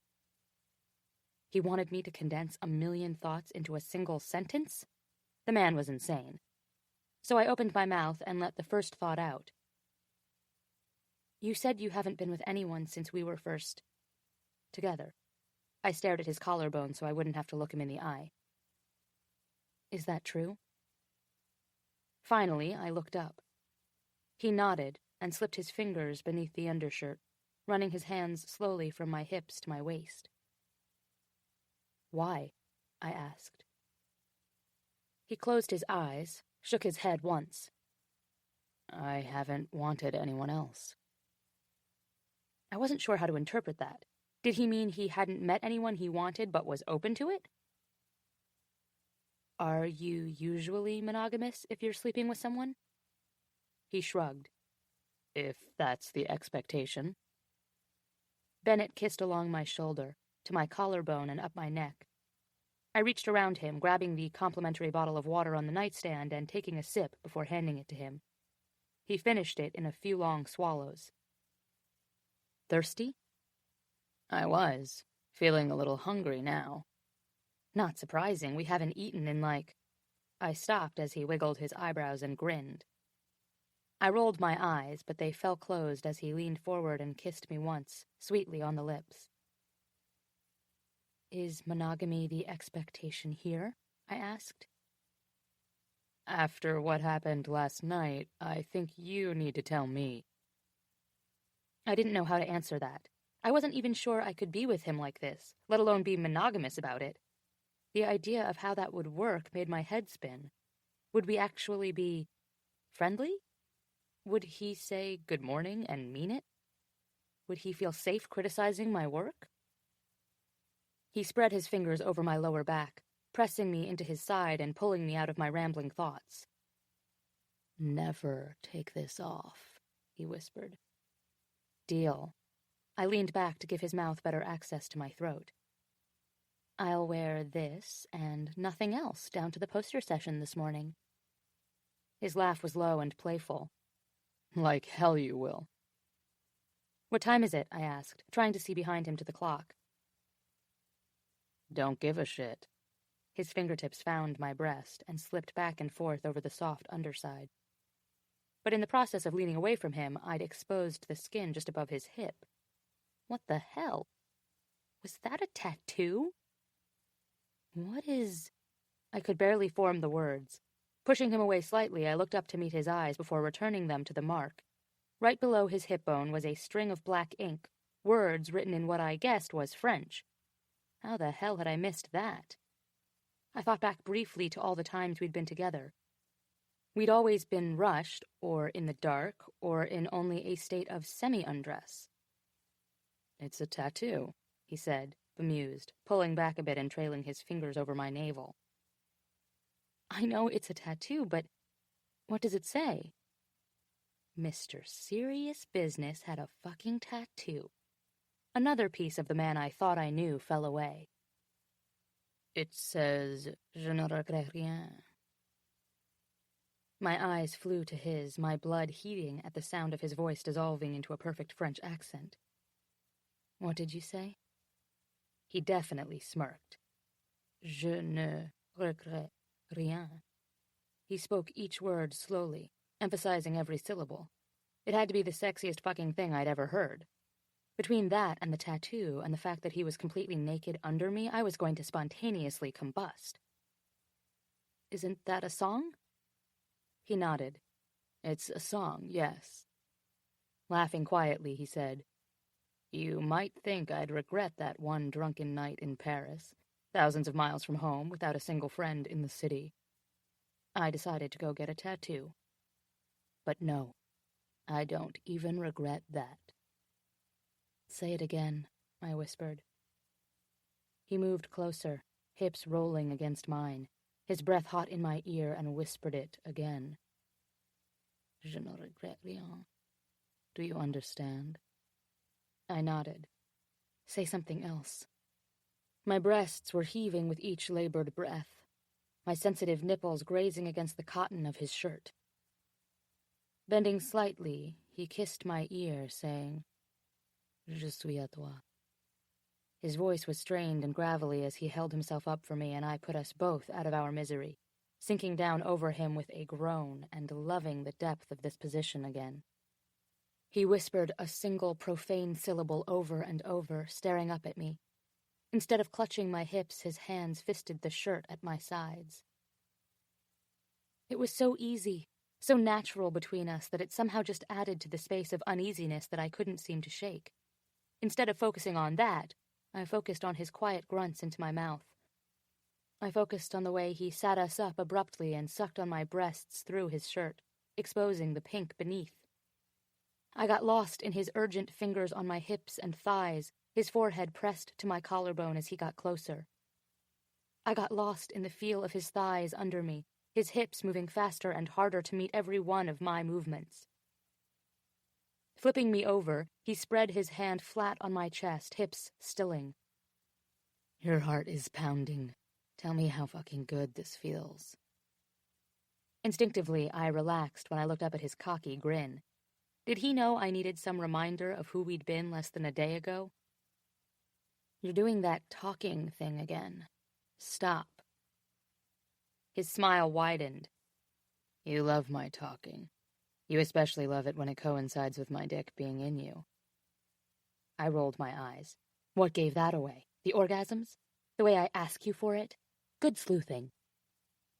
He winked, pulling my foot up to his shoulder and kissing the inside of my ankle.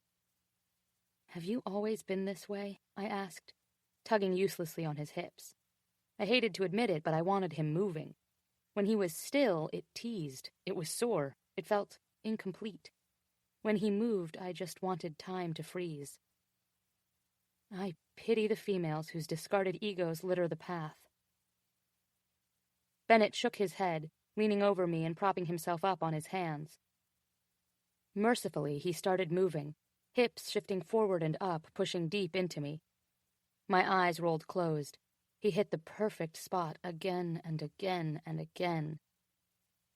Look at me, he whispered. I looked up, watched the sweat bead on his brow, his lips part as he stared at my mouth. Shoulder muscles bunched as he moved. His torso shone with a thin layer of sweat, and I watched where he moved in and out of me. I'm not sure what I said when he pulled almost all the way out and then pushed hard back into me, but it was quiet and filthy and instantly forgotten as he pounded into me. You make me feel cocky. It's the way you react to me that makes me feel like a fucking god. How can you not see that? I didn't answer, and clearly he didn't expect me to. His gaze and the fingers of one hand drifting down my neck and over my breasts. He found a particularly sensitive spot, and I gasped. It looks like someone bit you here, he said, his thumb sweeping across his bite mark. Did you like it? I swallowed, pushing up into him. Yes. Fucking wicked girl. My hands slid over his shoulders and down his chest, across his abs and to the muscles of his hips, my thumb running back and forth over his tattoo. I like this, too. His movements grew jagged and forceful. Oh, fuck, Chloe, I can't. I won't last long. Hearing his voice so desperate and out of control only intensified my need for him. I closed my eyes, focusing on the delicious feeling beginning to spread throughout my body. I was so close, teetering right on the edge. Reaching between us, my fingers found my clit, and I began to rub it slowly. Tilting his head, he looked down at my hand and swore. Oh, fuck. His voice was desperate, his breath coming out in deep pants. Touch yourself. Just like that. Let me fucking see you. His words were all I needed, and with one last brush of my fingers, I felt my orgasm overtake me. I came hard, clenching around him, the nails of my free hand digging into his back. He cried out, his body seizing as he came inside me. My whole body shook in the aftermath, tiny tremors continuing even as my orgasm faded. I clung to him as he stilled, his body sinking against mine. He kissed my shoulder and my neck before placing a single kiss to my lips. Our eyes met briefly, and then he rolled off me. Christ, woman, he said, exhaling a heavy breath, forcing a laugh. You're going to kill me. We rolled to our sides in unison, heads on our pillows, and when our eyes met, I couldn't look away. I lost every hope I ever had that the next time would be less powerful, or that our connection would somehow melt away if we just got it out of our systems. This one night with a truce didn't dim anything. I already wanted to move closer, kiss the stubble on his jaw, and pull him back over me. As I gazed at him, it became clear to me that when this ended, it would fucking hurt. Fear gripped my heart, and the panic from last night returned, bringing an uncomfortable silence with it. I sat up, pulling the sheets with me and up to my chin. Oh, shit. His hand shot out, wrapping around my arm. Chloe, I can't. We probably need to get ready, I interrupted before he finished that sentence. It could be the beginning of 1,000,000 forms of heartbreak. We have a poster session in 20 minutes. He looked confused for a moment before speaking. I don't have any dry clothes in here. I don't even know where my room is. I fought a blush as I remembered how quickly everything had happened last night. Right. I'll use your key to go get you something. I showered quickly and wrapped a thick towel around myself, wishing that I would have had the sense to bring one of the hotel bathrobes in here with me. With a deep breath, I opened the door and stepped out. He was sitting on the bed, and his eyes rose to meet mine as I entered the room. I just need... I trailed off, motioning to my bag. He nodded but made no move to speak. I was usually never self-conscious about my body, but standing here in nothing but a towel, knowing that he was watching me, I felt uncharacteristically shy. I grabbed a few things and rushed by him, not stopping until I was once again safely behind the bathroom door. I dressed faster than I thought possible, deciding I would pull my hair back and finish the rest later. Grabbing the key cards from the counter, I returned to the bedroom. He hadn't moved. Sitting on the edge of the bed with his elbows resting on his thighs, he appeared lost in thought. What was he thinking? All morning I'd been a nervous wreck, my emotions shifting wildly from one extreme to the other. But he seemed so calm, so sure. But what was he sure of? What had he decided? Do you have anything in particular you want me to bring you? When he lifted his head, he looked slightly surprised, as if the thought hadn't occurred to him. I just have a few meetings this afternoon, right? I nodded. Whatever you pick will be fine. It only took me a second to locate his room. It was right next door. Great. Now I could imagine him in a bed just through the wall from mine. His bags were already there, and I paused briefly, realizing I would have to go through his luggage. Lifting the largest one and placing it on the bed, I opened it. The scent hit me and caused a heavy pang of desire to watch through. I began looking through the neatly packed items. Everything about him was so tidy and organized, and it made me wonder what his home looked like. I'd never thought about it much, but I suddenly wondered if I would ever see it. If I would ever see his bed. I paused as I realized that I wanted to. Would you want me to?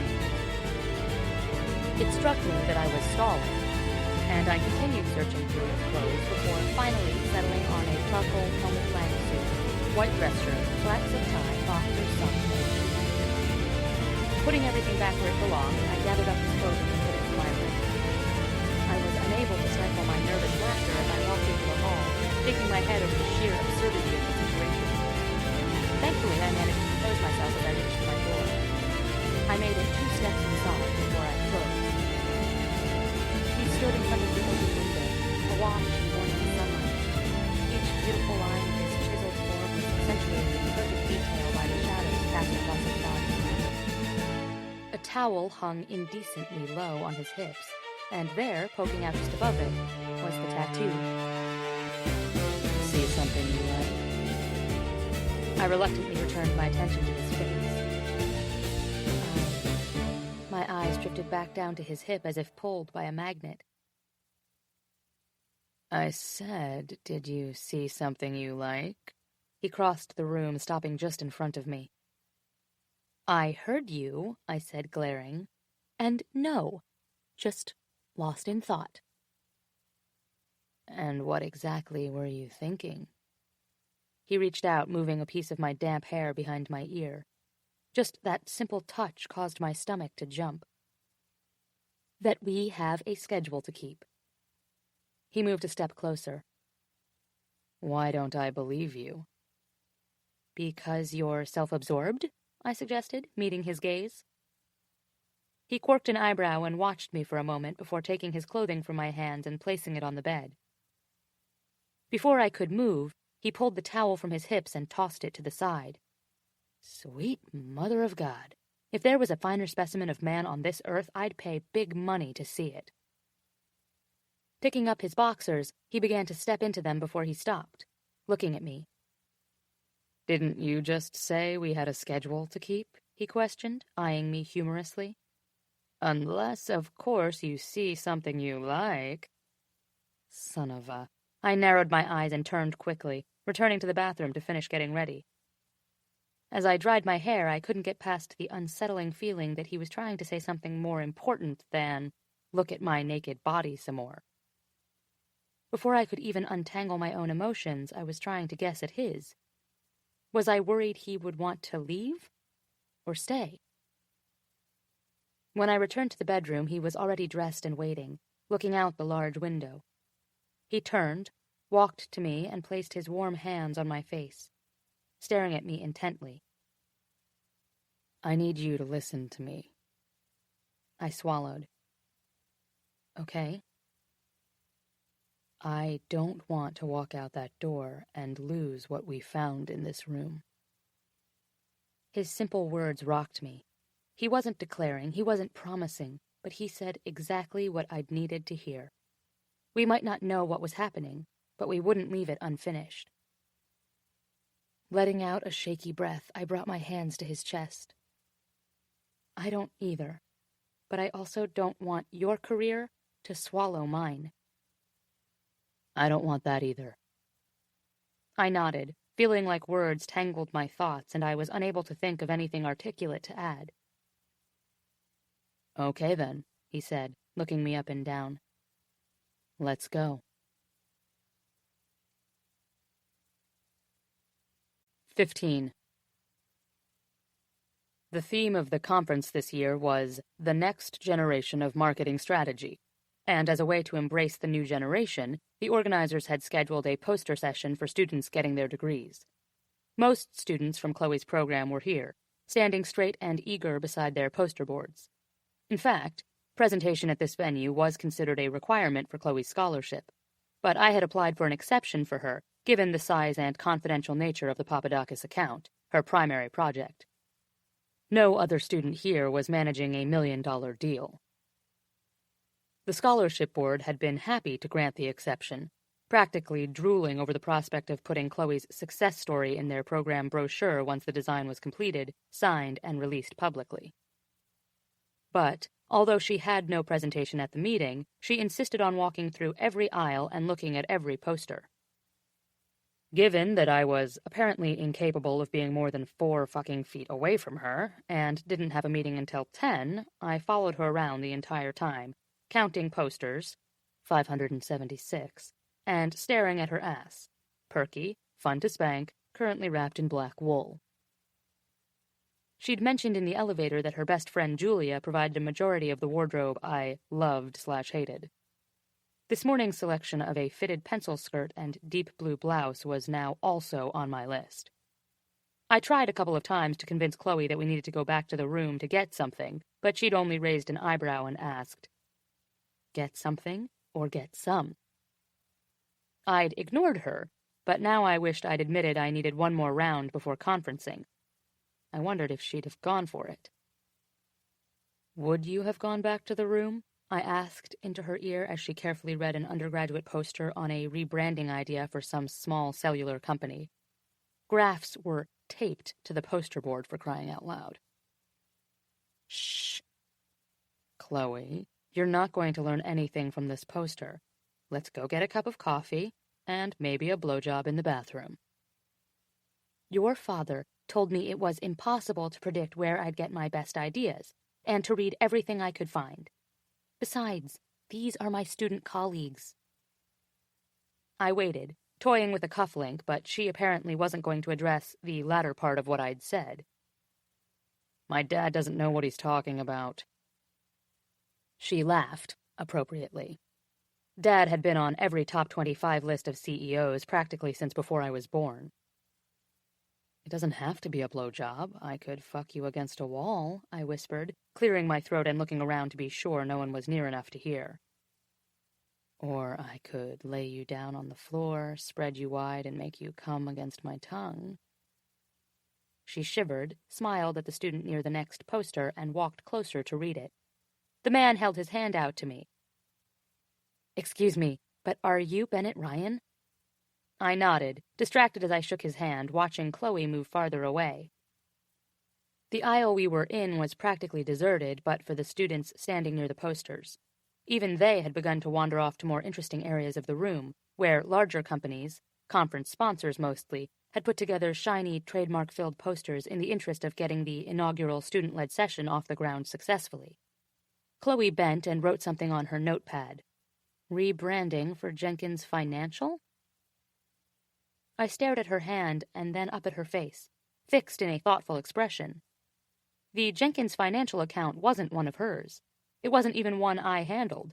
It was a small account, occasionally half-ass managed by one of the junior executives. Did she actually know how much it was struggling with the dinosaur marketing campaign we had? Before I could ask, she turned and moved on to the next poster, and I was mesmerized with Chloe at work. I'd never let myself watch her so openly.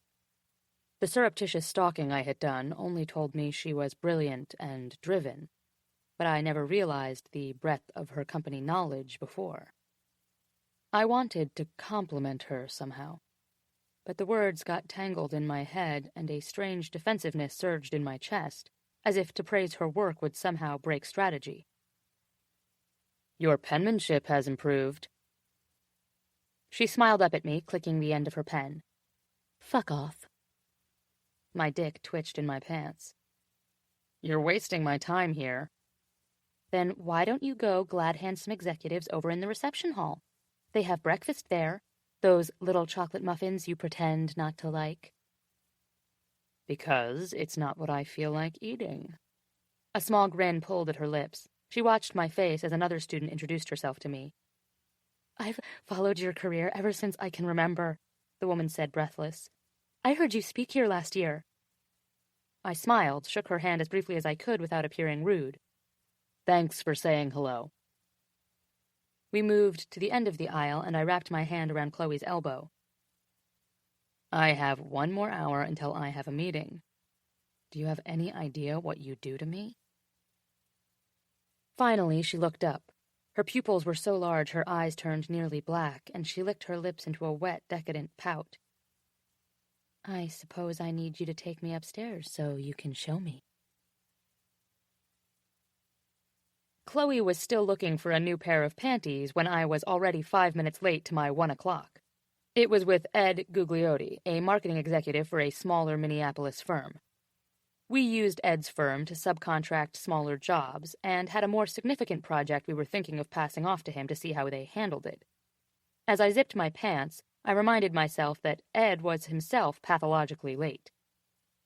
Except this time he wasn't. He was already waiting for me in one of the hotel meeting rooms, 2 of his junior people sitting beside him, eager smiles in place. I hated being late. "Ed," I said, greeting him with a handshake. He introduced me to his team, Daniel and Sam. They shook my hand in turn, but by the time I got to Sam, his attention was behind me, at the door. Chloe had walked in, hair down now, looking wildly beautiful but professional, miraculously hiding the fact that she'd just had a screaming orgasm atop the desk in her hotel room. Gugliotti and his men watched in rapt silence as she walked over, pulled out a chair, and sat down beside me, turning to give me a small smile. Her lips were red and swollen, and a faint red mark bloomed on her jaw. Stubble burn. Too right. I cleared my throat until everyone finally looked back at me. "Let's get started." It was a simple meeting, and the kind of thing I'd done 1,000 times. I described the account in the most general, non-confidential terms, and of course Gugliotti told me he thought his team could come up with something great. After meeting the men he'd assigned to it, I agreed. We planned to meet again the following day, when I would present the account in its entirety and officially hand it over. The meeting was over in less than 15 minutes, giving me time before my 2 o'clock. I looked over at Chloe and raised an eyebrow in silent question. "Food," she said with a laugh. "Let's get some food." The rest of the afternoon had been productive, but I'd been entirely on autopilot, and if someone had asked me specifics about the meetings, it would have taken me a good long time to remember any details. Thank God for Chloe and her obsessive note-taking. I'd been approached by many colleagues, had likely clasped 100 hands over the afternoon, but the only touch I remembered was hers. She distracted me endlessly, and what bothered me was that it was different here than usual. It was work, but it was a completely new world, one where we could pretend our circumstances were whatever we wanted them to be. The itch to be near her was even greater than it was when I had to keep my distance. Looking back to the evening keynote speaker at the podium, I tried unsuccessfully once again to redirect my thoughts to something productive. I was sitting up front. I had given the keynote last year at this very conference, and yet I somehow couldn't find a way to engage. I saw her shift in my peripheral vision, and instinctively I looked across the table at her. When our eyes met, every other sound blended together, floating around me but never breaking into my consciousness. Without thinking, I leaned toward her, she leaned toward me, and a tiny grin flickered across her mouth. I thought about this morning, and how transparent she'd been in her panic. By contrast, I'd felt strangely calm, as if everything we'd done had been leading to that precise moment when we could both see how easy it was just to be. A cell phone ringing somewhere behind me broke me from my trance, causing me to look away. Quickly sitting back in my chair, I was shocked to see how far forward I'd actually been leaning. I looked around and stopped dead as a pair of unfamiliar eyes met mine. This stranger had no idea who we were, or that Chloe worked for me.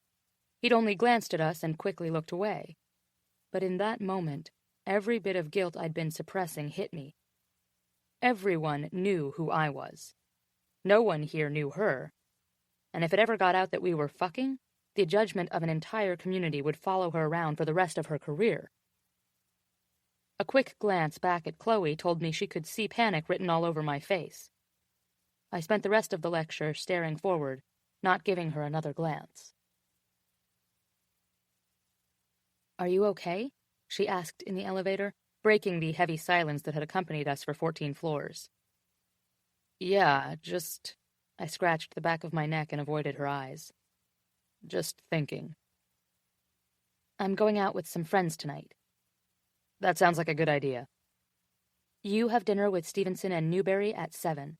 I think they're meeting you at that sushi place you like in the gas lamp." "I know," I said, relaxing as we fell into the familiar details of work. "What's their assistant's name again? She always comes."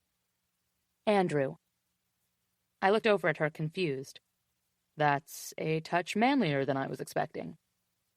"They have a new assistant." How on earth did she know that? She smiled.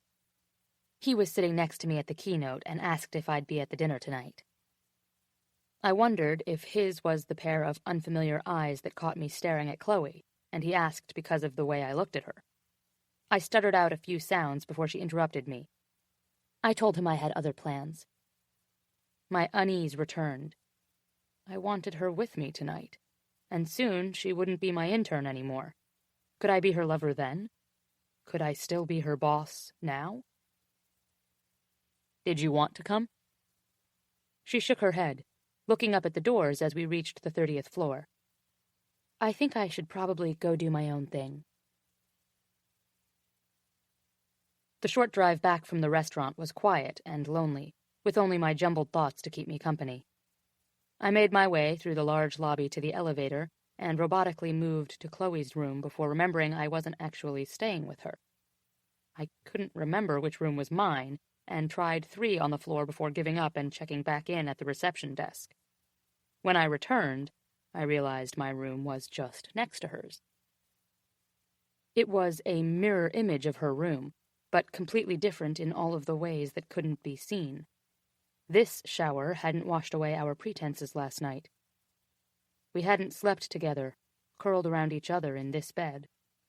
These walls hadn't been filled with the sounds of her coming apart beneath me. This desk wasn't broken from a late-morning quickie. I checked my phone and saw that I had 2 missed calls from my brother. Great.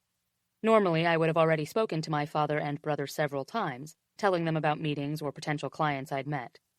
So far, I hadn't talked to either of them once. I'd been afraid they would see right through me and know that my head was not in the game this week. It was after 11, and I wondered if she was still with her friends, or was she back already? Maybe she was lying there awake, obsessing about all of the same things I was. Without thinking, I reached for the phone and dialed her room. It rang 4 times before a generic voicemail answered.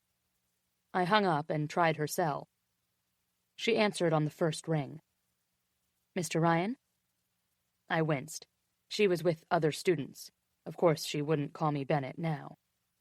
Hi, I was just making sure you had a way to get back to the hotel. Her laugh came through the line, muted by the sound of voices and the pulsing of loud music all around her. There are about 70 cabs waiting outside.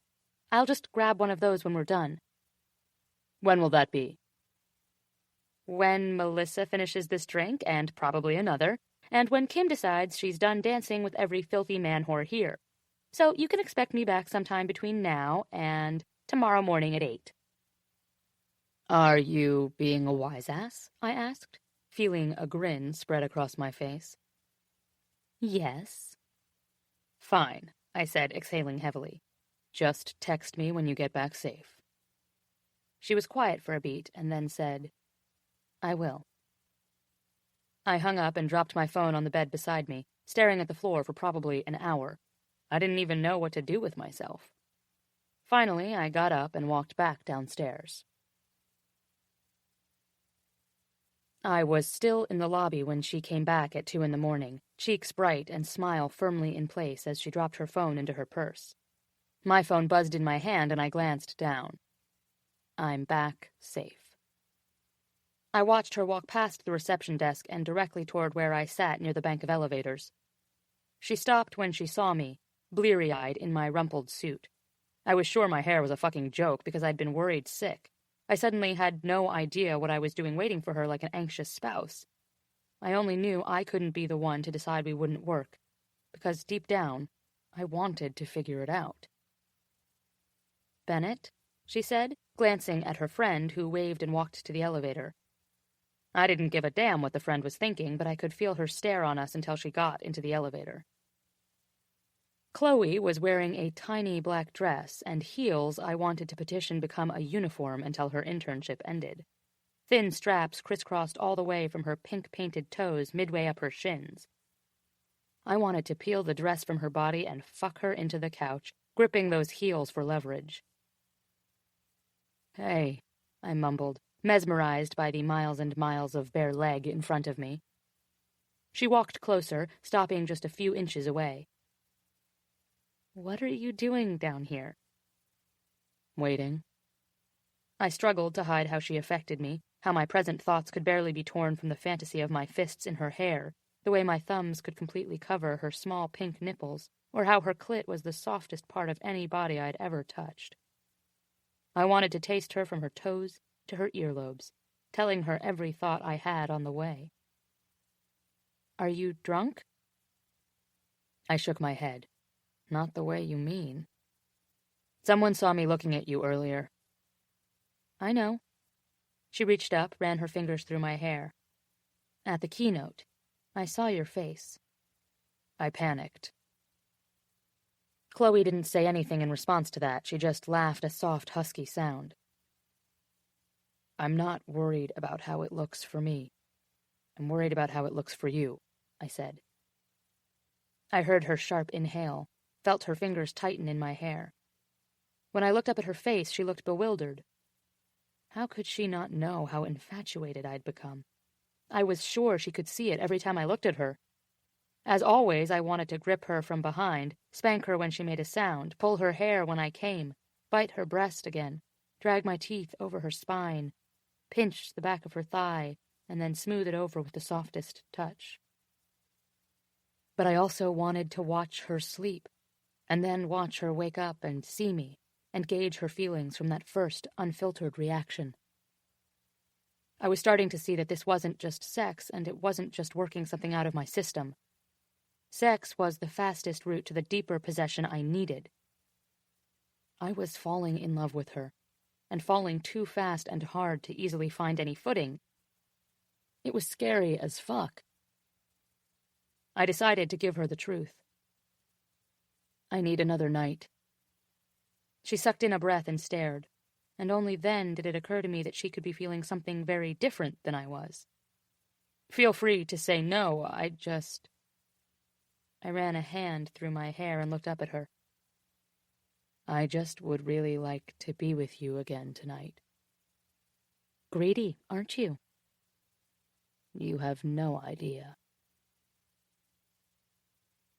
Upstairs in her room, between her sheets, and with her body coiled tight and sweet, sucking me in, everything else slipped away. Her scent and noises clouded my brain, made my thrusting erratic and hard. She was drenched, all of her, skin outside and flesh inside, slick and pulling me deeper. Her legs clamped around my hips and she flipped me over with a laugh, riding me with her back arched away and her head thrown back, fingers digging in my abdomen, anchoring herself in me. Her skin shone and I sat up underneath her, needing to feel the slide of her chest over mine as she slithered and slid. I pushed her back again, hovering over her once more this time with her legs on my shoulders and her mouth quivering as she struggled to find words. Her nails dug into my back and I hissed, telling her more and yes and wanting her to mark me, to leave something that would still be there tomorrow. She came once, and then again, and once more, and pulled at her hair looking wild and untamed. I collapsed on her, incoherently stringing words together as I came, trying to tell her what we both already knew, that whatever happened outside of this room was irrelevant. 16. We slowly returned from orbit, and with limbs tangled in the sheets, talked for hours about our day, about the meeting with Gugliotti, about his dinner and my night out with friends. We talked about the broken desk and that I only packed enough underwear for a week, so he couldn't ruin any more. We talked about everything except the havoc he was wreaking on my heart. I ran a finger down his chest and he stilled it with his hand, bringing it to his lips and saying, "It's nice to talk to you." I laughed, pushing his hair off his forehead. "You talk to me every day. And when I say talk, I mean yell, shout, slam doors, pout." With his fingertips, he drew spirals over my bare stomach, distracting me. "You know what I mean." I did. I knew exactly what he meant, and I wanted to find a way to stretch this moment right there into eternity. "So tell me something." He raised his eyes to my face, smiling a little nervously. "What do you want to know?" "Honestly, I think I want to know everything. But let's start small. Give me the history of Bennett's women." He ran a long finger across his eyebrow and repeated in a laugh, "Let's start small, right?" He cleared his throat and then looked at me. "A few in high school, some in college, some in grad school, some after grad school, and then one long-term relationship when I lived in France." "Details?" I twisted a strand of his hair around my finger, hoping I wasn't pushing him too much. But to my surprise, he answered without hesitation. "Her name was Sylvie. She was an attorney at a small firm in Paris. We were together for 3 years and broke up a few months before I moved home." "Was that why you moved home?" A smile tugged at one corner of his mouth. "No." "Did she break your heart?" The smile turned into a full-on smirk directed at me. "No, Chloe." "Did you break hers?" Why was I even asking this? Did I want him to say yes? I knew he was capable of breaking hearts. I was actually fairly certain he would break mine. He bent to kiss me then, sucking on my lower lip for a few moments before whispering, "No, we just didn't work anymore. My romantic life was entirely without drama. Until you." I laughed. "Happy to change up the pattern." I could feel his laugh in the vibrations along my skin as he kissed up my neck. "And oh, you do." Long fingers made their way down my stomach to my hips and finally between my legs. "Your turn." "To have an orgasm? Yes, please." He circled a lazy finger around my clit before sliding it inside me. He knew my body better than I did. When did that happen? "No," he murmured. "Your turn to spill your history." No way can I think about anything when you're doing that. With a kiss to my shoulder, he moved his hand back to my stomach, drawing circles there once again. I pouted, but he missed it, watching his fingers on me instead. God, There have been so many men. Where will I ever begin? Chloe, he warned. A couple in high school, one in college. You've only had sex with 3 men? I pulled back to look at him. Hello, Einstein. I've had sex with 4 men. A cocky grin spread across his face. Right. And am I the best by an embarrassingly wide margin? Am I? His grin disappeared and he blinked, surprised. Yes. It was sincere. It made something inside me melt into a tiny warm hum. I reached to kiss his chin, trying to hide what that information did to me. Good.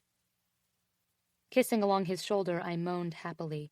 I loved his taste, loved to inhale that clean sage smell of his. Digging my fingers into his hair, I tugged him down so I could nibble at his jaw, his neck, his shoulders. He held himself very still, propped over me, very clearly not kissing me back. The hell? He inhaled to speak and then closed his mouth again. Somehow I managed to drag my mouth away long enough to ask, What? I realize you think I'm just a filthy man-whore, but it does actually matter to me. What matters to... I want to hear you say it. I stared at him and he stared back, irises growing a familiar shade of angry brown-green. Mentally rifling through the last few minutes, I tried to understand what he was talking about. Oh, yes. His brows pulled together. Yes, what, Miss Mills? Heat pulsed through me. His voice was different when he said that. Sharp, commanding, hot as hell. Yes, you're the best by a very embarrassing margin. That's better. At least so far. He rolled on top of me, grabbing my wrists and pinning them above my head. Don't tease. Don't tease. Please, I said, breathless. His cock pressed into my thigh. I wanted it higher. I wanted it pushing inside me. Teasing is all we do. As if to prove me wrong, he reached down, grabbing his length and guiding himself into me, pulling my leg around his hip. Holding very still, he stared down at me. His upper lip twitched. Please move, I whispered. You'd like that? Yes. And if I don't? I bit my lip, tried to glare at him. He smiled, growling, This is teasing. Please? I tried to move my hips, but he followed my movements so I couldn't gain any friction. Chloe, I never tease you. I fuck the sense out of you. I laughed, and his eyes fell closed when I did, my body constricting him even more. Not that you have much sense to begin with, he said, biting my neck. Now tell me how good I make you feel. Something in his voice, some vulnerability or dip in its strength as the sentence ended, told me he wasn't playing around. No one has ever made me come before, not with hands or mouth or anything else. He'd been holding still before, though the telltale signs of strain had been apparent. His shoulders trembled and his breath came out in shallow pants, as if his entire body wanted to explode into a wild tangle in the sheets. But when I said this, he completely froze. No one? Only you. I stretched to nibble his jaw. I'd say that puts you a bit ahead of the field. He exhaled my name as his hips moved back and then forward, and again back and forward. The conversation was done. His mouth found mine, and then my chin, and my jaw, and my ears. His hand moved up my side to my breast, and finally to my face. And when I thought we were both lost to the rhythm and I could feel my climax just beyond me, but so close, and I dug both heels into his ass, needing more and faster and all of him, he whispered, I wish I'd known that. Why? I managed, an exhale carrying the sound barely past my lips. Faster, my body screamed. More. Would it have changed how big an asshole you were? He unwrapped my legs from around him, flipped me over and up onto my knees. I don't know. I just wish I'd known, he grunted, pushing into me once again. Jesus. So fucking deep like this. His movements were so fluid, like dancing, rippling water, like the sliding of the sunlight across a room. The mattress springs groaned beneath us, the force of his thrusts pushing me farther up the bed. Almost. I clutched at the sheets, begged him to keep going. Almost. Harder. Fuck, I'm so close. Get there. He synchronized every movement with the last, knowing now was the point where he couldn't change a thing. Get there. His face, his voice, his scent. Each part of him filled my mind as I obediently came apart beneath him. He thrust roughly, then every muscle froze before he melted against me as he came. Fuck, fuck, fuck. He breathed into my hair before falling quiet, heavy and still on top of me.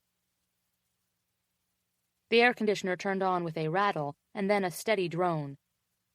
After he caught his breath, Bennett rolled off me, dragging his hand across my sweaty back. Chloe. I want more than just this. His voice was so thick and heavy I wasn't actually sure he was awake. I froze, my thoughts exploding in a chaotic mess. What did you just say? He opened his eyes with apparent effort and looked at me. I want to be with you. Lifting myself on an elbow, I stared down at him, completely unable to pull a single word out of my brain. So sleepy. His eyes rolled closed, and he threw a heavy arm around me, pulling me down onto him. Baby, come here. He pressed his face into my neck and mumbled. It's okay if you don't want it to. I'll take anything you'll give me. Just let me stay here until the morning, okay? I was suddenly wide awake, staring at the dark wall and listening to the hum of the air conditioner. I was terrified that this changed everything, and even more terrified that he had no idea what he was saying and it would change nothing. Okay, I whispered into the dark, hearing his breathing slow into a steady sleeping rhythm. I rolled over and pulled a pillow against my body, seeking comfort. His scent pulled me out of sleep, but the cool sheets on the other side of the bed told me I was alone. I looked toward the bathroom door, trying to focus on any noise I could hear coming from inside. There wasn't any. I continued to lie there, clutching his pillow as my eyes began to grow heavier. I wanted to wait for him. I needed the reassurance of his warm body next to mine and the feel of his strong arms wrapped around me. I imagined him holding me, whispering that this was all real and nothing would change in the morning. Before long, my eyes drifted closed and I slipped back into an uneasy sleep. Sometime later, I awoke again, still alone. Rolling over quickly, I looked at the time. 5:14 a.m. What? Fumbling in the darkness, I put on the first thing I found and walked to the bathroom. Bennett? No answer. I knocked softly. Bennett? A groan and a soft shuffle sounded from the other side of the door. Just go away. His voice was hoarse and echoed off the bathroom walls. Bennett, are you okay? I'm not feeling well. I'll be fine. Go back to bed. Is there anything I can get you? I asked. I'm fine. Just please go back to bed. But... Chloe, he groaned, obviously annoyed. I turned, unsure of what to do, battling an odd, unsettling feeling. Did he even get sick? In just under a year, I'd never seen him with so much as a stuffy nose. It was obvious he didn't want me hovering outside the door, but there was no way I could go back to sleep either. Walking back to the bed, I straightened the blankets and headed toward the suite's living room. I grabbed a bottle of water from the minibar and sat on the couch. If he was sick, I mean, really sick, there was no way he could make the Gugliotti meeting in a couple of hours. I switched on the TV and began flipping through the channels. Infomercial, bad movie, Nick at Night. Wayne's World. Sitting back into the couch, I tucked my legs under me and prepared to wait. Halfway through the movie, I heard the water running in the bathroom. I sat up and listened as it was the first sound I'd heard in over an hour. The bathroom door opened and I flew off the couch, grabbing another bottle of water before entering the bedroom. Are you feeling better? I asked. Yes. I think I just need to sleep now. He stumbled into bed, burying his face in the pillow with a groan. What was wrong? I placed the bottle of water down on the bedside table and sat on the edge of the bed next to him. It was just my stomach. I think it was the sushi at dinner. His eyes were closed, and even in the dim light coming from the other room, I could see that he looked like hell. He turned away from me slightly, but I ignored it, placing one hand in his hair and the other on his cheek. His hair was damp and his face was pale and clammy, and despite his initial reaction, he leaned into my touch. Why didn't you wake me up? I asked, brushing a few damp strands away from his forehead. Because the last thing I needed was you in there watching me throw up, he replied almost grumpily, and I rolled my eyes, offering him the bottle of water. I could have done something. You don't have to be such a man. Don't be such a woman. What could you have done? Food poisoning is a pretty lonely business. So what should I tell Gugliotti? He groaned, rubbing his hands over his face. Shit. What time is it? I glanced at the clock. Just after 7. What time is the meeting? 8. He started to get up, but was easy enough to shove back down into the bed. No way in hell are you going to that meeting like this. When was the last time you threw up? He groaned. A few minutes ago. Exactly. Gross. I'll call him to reschedule. He gripped my arm before I could walk over to the desk and grab my phone. Chloe, you do it. My eyebrows inched to my hairline. Do what? He waited. The meeting? He nodded. Without you. He nodded again. You're sending me to a meeting alone. Miss Mills, you're as sharp as a spoon. Fuck off, I said, laughing and pushing him gently. And I'm not doing it without you. Why not? I bet you know the account we're offering as well as I do. Besides, if we reschedule, he's just going to take a lavish trip to Chicago and send us the bill. Please, Chloe. I stared down at him, waiting for him to break into a teasing grin or take it back. But he didn't. And the truth was, I did know the account, and I did know the terms. I could do this. Okay, I said, smiling and feeling a surge of hope that we could figure this, us, out after all. I'm in. His face grew harder, and he used the voice I had barely heard in days. It sent small waves of hunger through me. Tell me the plan, Miss Mills. Nodding, I said, I need to make sure he's clear on the project parameters and timelines. I'll watch out for overpromising. I know Gugliotti is notorious for that. When Bennett nodded, smiling a little, I continued. I'll confirm the contract start dates and the milestones. When I ticked all 5 of them off on my fingers, his smile grew. You'll be fine. I bent and kissed his damp forehead. I know. 2 hours later, if you asked me if I could fly, I would have answered yes in an instant. The meeting had gone off perfectly. Mr. Gugliotti, who had initially been peeved to find an intern in the place of a Ryan executive, had softened when he heard the circumstances. And later, he seemed impressed with the level of detail I was able to provide. He'd even offered me a job. After you finish with Mr. Ryan, of course, he'd said with a wink, and I carefully demurred. I wasn't sure I ever wanted to be done with Mr. Ryan. On the way back from the meeting, I called Susan to find out what Bennett liked when he was sick. Just as I suspected, the last time she'd been able to spoil him with chicken noodle soup and popsicles, he'd been wearing a retainer. She was delighted to hear from me, and I had to swallow the guilt I felt when she asked if he was behaving. I assured her that all was fine, and that he was only suffering from a mild stomach bug, and that, of course, I'd have him call. With a small bag of groceries in hand, I walked into the room, stopping in the small kitchen area to drop off the food and take off my tailored wool suit. Wearing only my slip, I moved into the bedroom, but Bennett wasn't there. The bathroom door was open, and he wasn't there either. It looked as if housekeeping had been in. The linens were crisp and neat, and the floor had been tidied of our piles of discarded clothes. The balcony door was open, letting in a cool breeze. Outside, I found him sitting in a chaise, elbows propped on his knees, his head in his hands. He looked like he'd had a shower and was now dressed in dark jeans and a short-sleeved green t-shirt. My skin hummed, warming at the sight of him. "Hey," I said. He looked up, eyes taking in every curve. "Holy fuck, I hoped you didn't wear that to the meeting." "Well, I did," I said, laughing. "But I wore it beneath a very prim navy suit." "Good," he growled. He pulled me close, wrapping his arms all the way around my waist and pressing his forehead into my stomach. "I missed you." My chest twisted tightly. What were we doing? Was this real, or were we playing house for a few days and then returning to normal?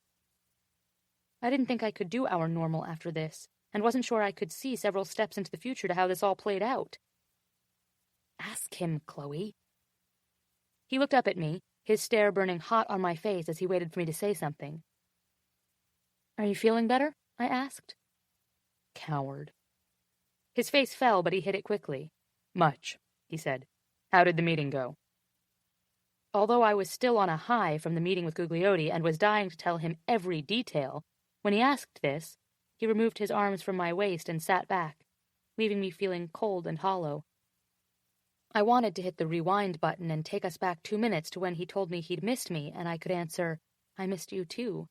I'd kiss him, and we'd get distracted, and I'd tell him all about Gugliotti a few hours from now.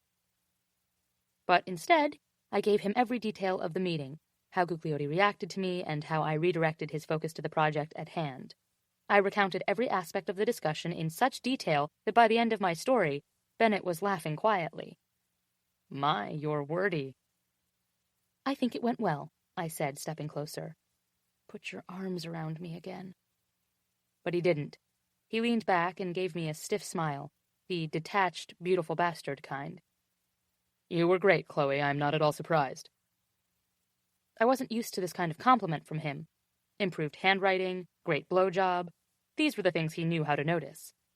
I was surprised how much his opinion mattered to me. Had it always mattered so much? Would he start to treat me differently if we were lovers instead of fuck buddies? I wasn't actually sure I even wanted him to be softer as a boss, or try to blend lover and mentor. I rather liked the beautiful bastard at work, as well as in bed. But as soon as I thought it, I realized the way we used to interact now felt like a strange foreign object in the distance, or a pair of shoes that I'd long since outgrown. I was torn between wanting him to say something dickish to jerk me back into reality, and wanting him to pull me closer and kiss my breast through my slip. Again, Chloe. Reason number 750,000 you don't fuck your boss. You turn a well-defined relationship into a mess of blurry boundaries. "You look so tired," I whispered as I began running fingers through the hair at the nape of his neck. "I am," he mumbled. "I'm glad I didn't go. I threw up. A lot." "Thanks for sharing," I laughed. Reluctantly, I pulled away and put my hands on his face. "I brought popsicles, ginger ale, ginger snaps, and saltines. Which do you want first?" He stared at me, completely confused for a beat before blurting, "You called my mom?"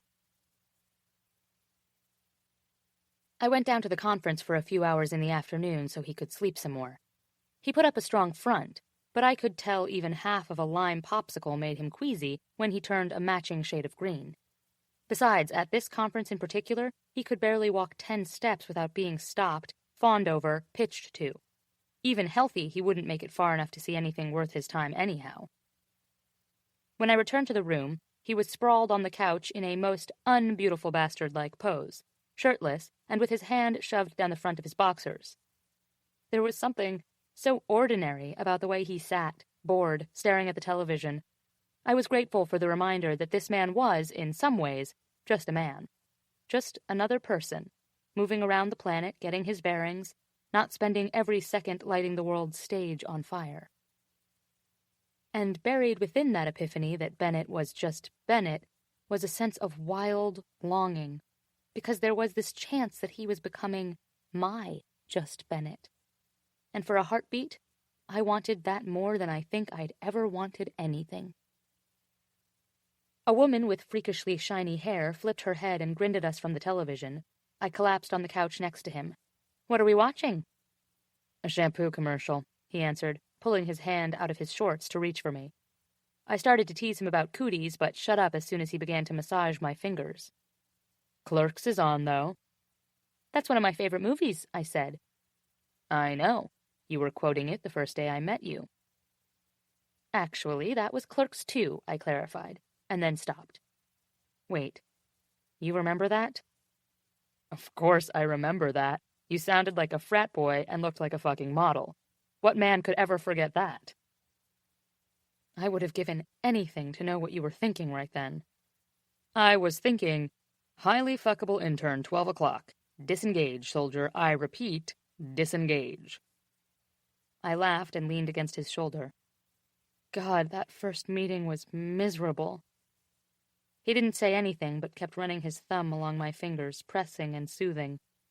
I had never had a hand massage before, and if he'd tried to turn it to oral sex, I might have turned him down just to keep him doing what he was doing. Wow, that's a total lie. I'd take that mouth between my legs any day of the... How do you want it to be, Chloe? He asked, pulling me out of my internal debate. What? When we're back in Chicago. I stared blankly at him, my pulse sending my blood thrumming in heavy bursts through my veins. Us, he clarified with forced patience. You and me, Chloe and Bennett, man and shrew. I realize this isn't simple for you. Well, I'm pretty sure I don't want to fight all the time. I bumped his shoulder playfully, although I do sort of like that part. Bennett laughed, but it didn't sound like a completely happy noise. There's a lot of space that comes after not fighting all the time. Where do you want to be? Together? Your girlfriend? Someone who sees the inside of your home and stays there with you sometimes? I started to answer, and the words evaporated in my throat. I guess that depends on whether it's realistic to think it can be anything. He dropped my hand and scrubbed his face. The movie came back on, and we fell into what I think was the most awkward silence in the history of the world. Finally, he picked my hand up again and kissed my palm. Okay, baby. I can handle just not fighting all the time. I stared at his fingers wrapped around mine. After what felt like an eternity, I managed. Sorry. This all feels a little new. For me too, he reminded me. We fell into silence again as we continued to watch the movie, laughing in the same places and slowly shifting until I was practically lying on top of him. Out of the corner of my eye, I glanced at the clock on the wall and mentally calculated the hours we had left in San Diego. 14. 14 hours left of this perfect reality, where I could have him whenever I wanted him, and it didn't have to be secret or dirty, using anger as our only form of foreplay. What's your favorite movie? He asked, rolling me over so he hovered above me. His skin was hot, and I wanted to take off my blouse, but I didn't want him to move even an inch for even a second. I like comedies, I began. There's Clerks, but Tommy Boy, Shaun of the Dead, Hot Fuzz, Clue, things like that. But I would have to say my all-time favorite movie would probably be Rear Window. Because of Jimmy Stewart or Grace Kelly? He asked, bending to kiss a trail of fire up my neck. Both, but probably Grace Kelly. I can see that. You have very Grace Kelly-like tendencies about you. His hand came up and smoothed a piece of my hair that had come loose from my ponytail. I hear Grace Kelly had a filthy mouth, too, he added. You love my filthy mouth. True, but I like it better when it's full, he said, meaningful smirk in place. You know, if you would shut up once in a while, you'd be damn near perfect. But I'd be a silent panty ripper, which I think is a lot creepier than the angry boss panty ripper. I dissolved into giggles under him, and he dug a finger between my ribs, tickling. I know you love it, he growled. Bennett, I said, trying to sound nonchalant. What do you do with them? He gave me a dark, teasing look. I keep them somewhere safe. Can I see? No.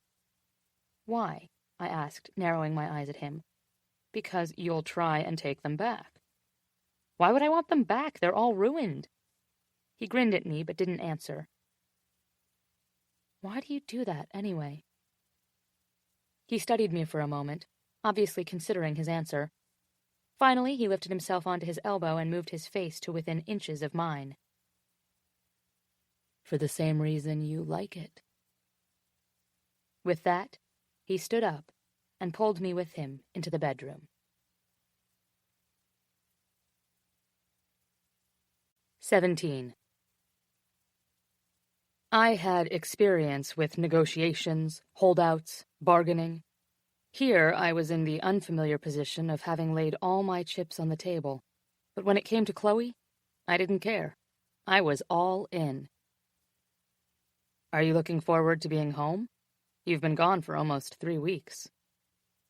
She shrugged, pulling my boxers down without ceremony and wrapping her warm hand around me with a familiarity that made me ache in new places.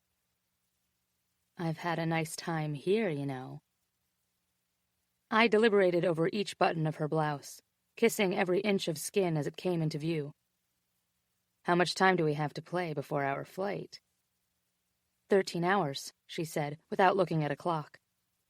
The answer certainly came quickly, and from the way her skin felt when I slid 2 fingers inside her underwear, I didn't think she was looking forward to leaving this hotel room any time soon. I tickled her thighs with my fingers, teased her tongue with mine, and rubbed myself against her leg until I could feel her arching toward me. Her legs slipped around my waist and she spread her hands against my chest as I reached down and pushed myself inside her, determined to make her come as many times as I could before the sun came up. For me, there was nothing in the world but her slick skin and the soft air of her moans against my neck. Over and over I moved on her, mute with my need, lost in her. Her hips rolled with mine and her back shifted to press her breasts against me, and I wanted to tell her, this, what we have, is the most amazing thing I have ever felt. Do you feel it too? But I had no words. I had only instinct and desire and the taste of her on my tongue and the memory of her laugh ringing in my ears. I wanted to keep that sound playing over and over. I wanted to be everything for her, her lover and sparring partner and friend.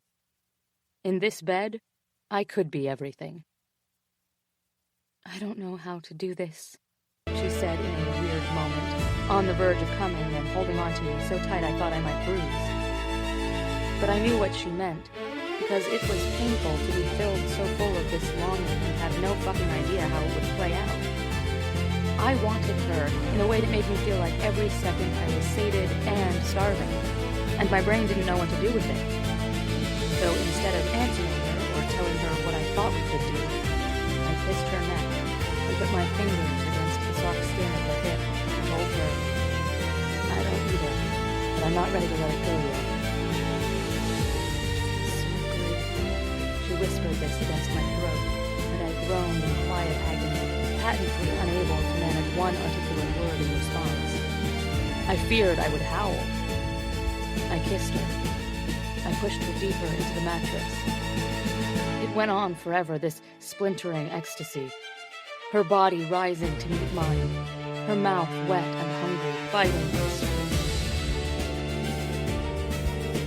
I woke up when my pillow was yanked out from under my head and Chloe mumbled something incoherent about spinach and hot dogs.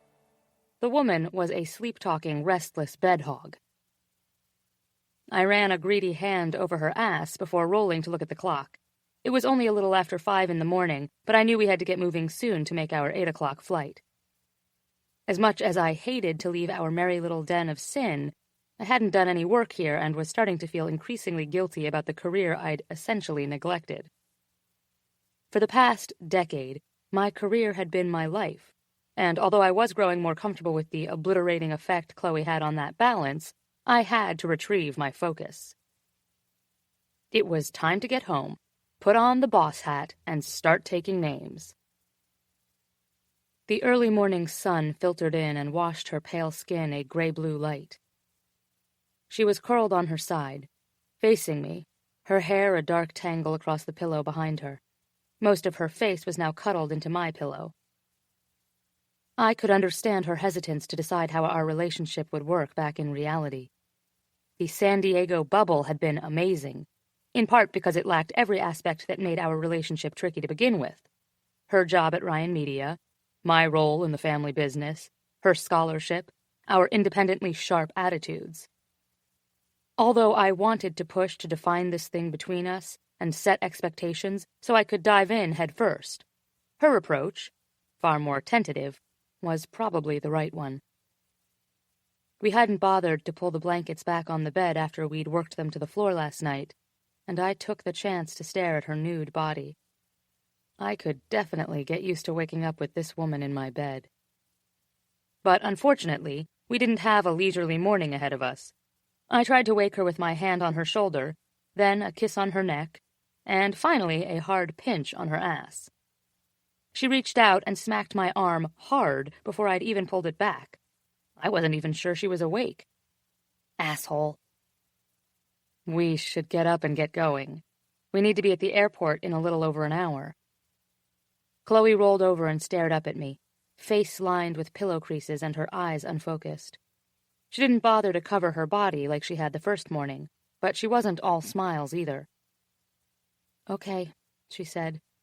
She sat up, drank some water, and kissed my shoulder before climbing out of bed. I watched her naked body as she walked to the bathroom, but not once did she look back at me. I didn't exactly need a morning quickie, but I wouldn't have minded a little spooning, maybe some pillow talk. Probably shouldn't have pinched her ass then. She didn't emerge, and after collecting my things, I knocked on the bathroom door. I'm heading next door to shower and pack. She was quiet for a few beats. Okay. Can I get something other than okay? Her laugh trailed from the other side of the door. I believe I said asshole earlier. I grinned. But when I reached for the door to leave, she opened the bathroom door and stepped directly into my arms, wrapping herself around me and pressing her face to my neck. She was still naked, and when she glanced up, her eyes seemed a little red. Sorry, she said, kissing my jaw before pulling me down for a longer, deeper kiss. I just get nervous before flying. She turned and walked back into the bathroom before I could meet her eyes and figure out if she was telling me the truth. The room next door felt eerily spotless, even for a high-end hotel chain. It took no time to pack, no time to shower and dress, but something kept me from going back over to Chloe's room so soon. It was as if she needed some time alone in there, to deal with whatever silent battle she was waging with herself. I could tell she was conflicted, but which way would she come down in the end? Would she decide she wanted to try? Or would she decide it wasn't possible to balance work and us? When impatience won out over chivalry, I pulled my bag into the hallway and knocked on her door. She opened it, dressed like a naughty businesswoman pinup, and it took me approximately 8 years to move my attention from her legs up over her breasts and finally to her face. Hey, gorgeous.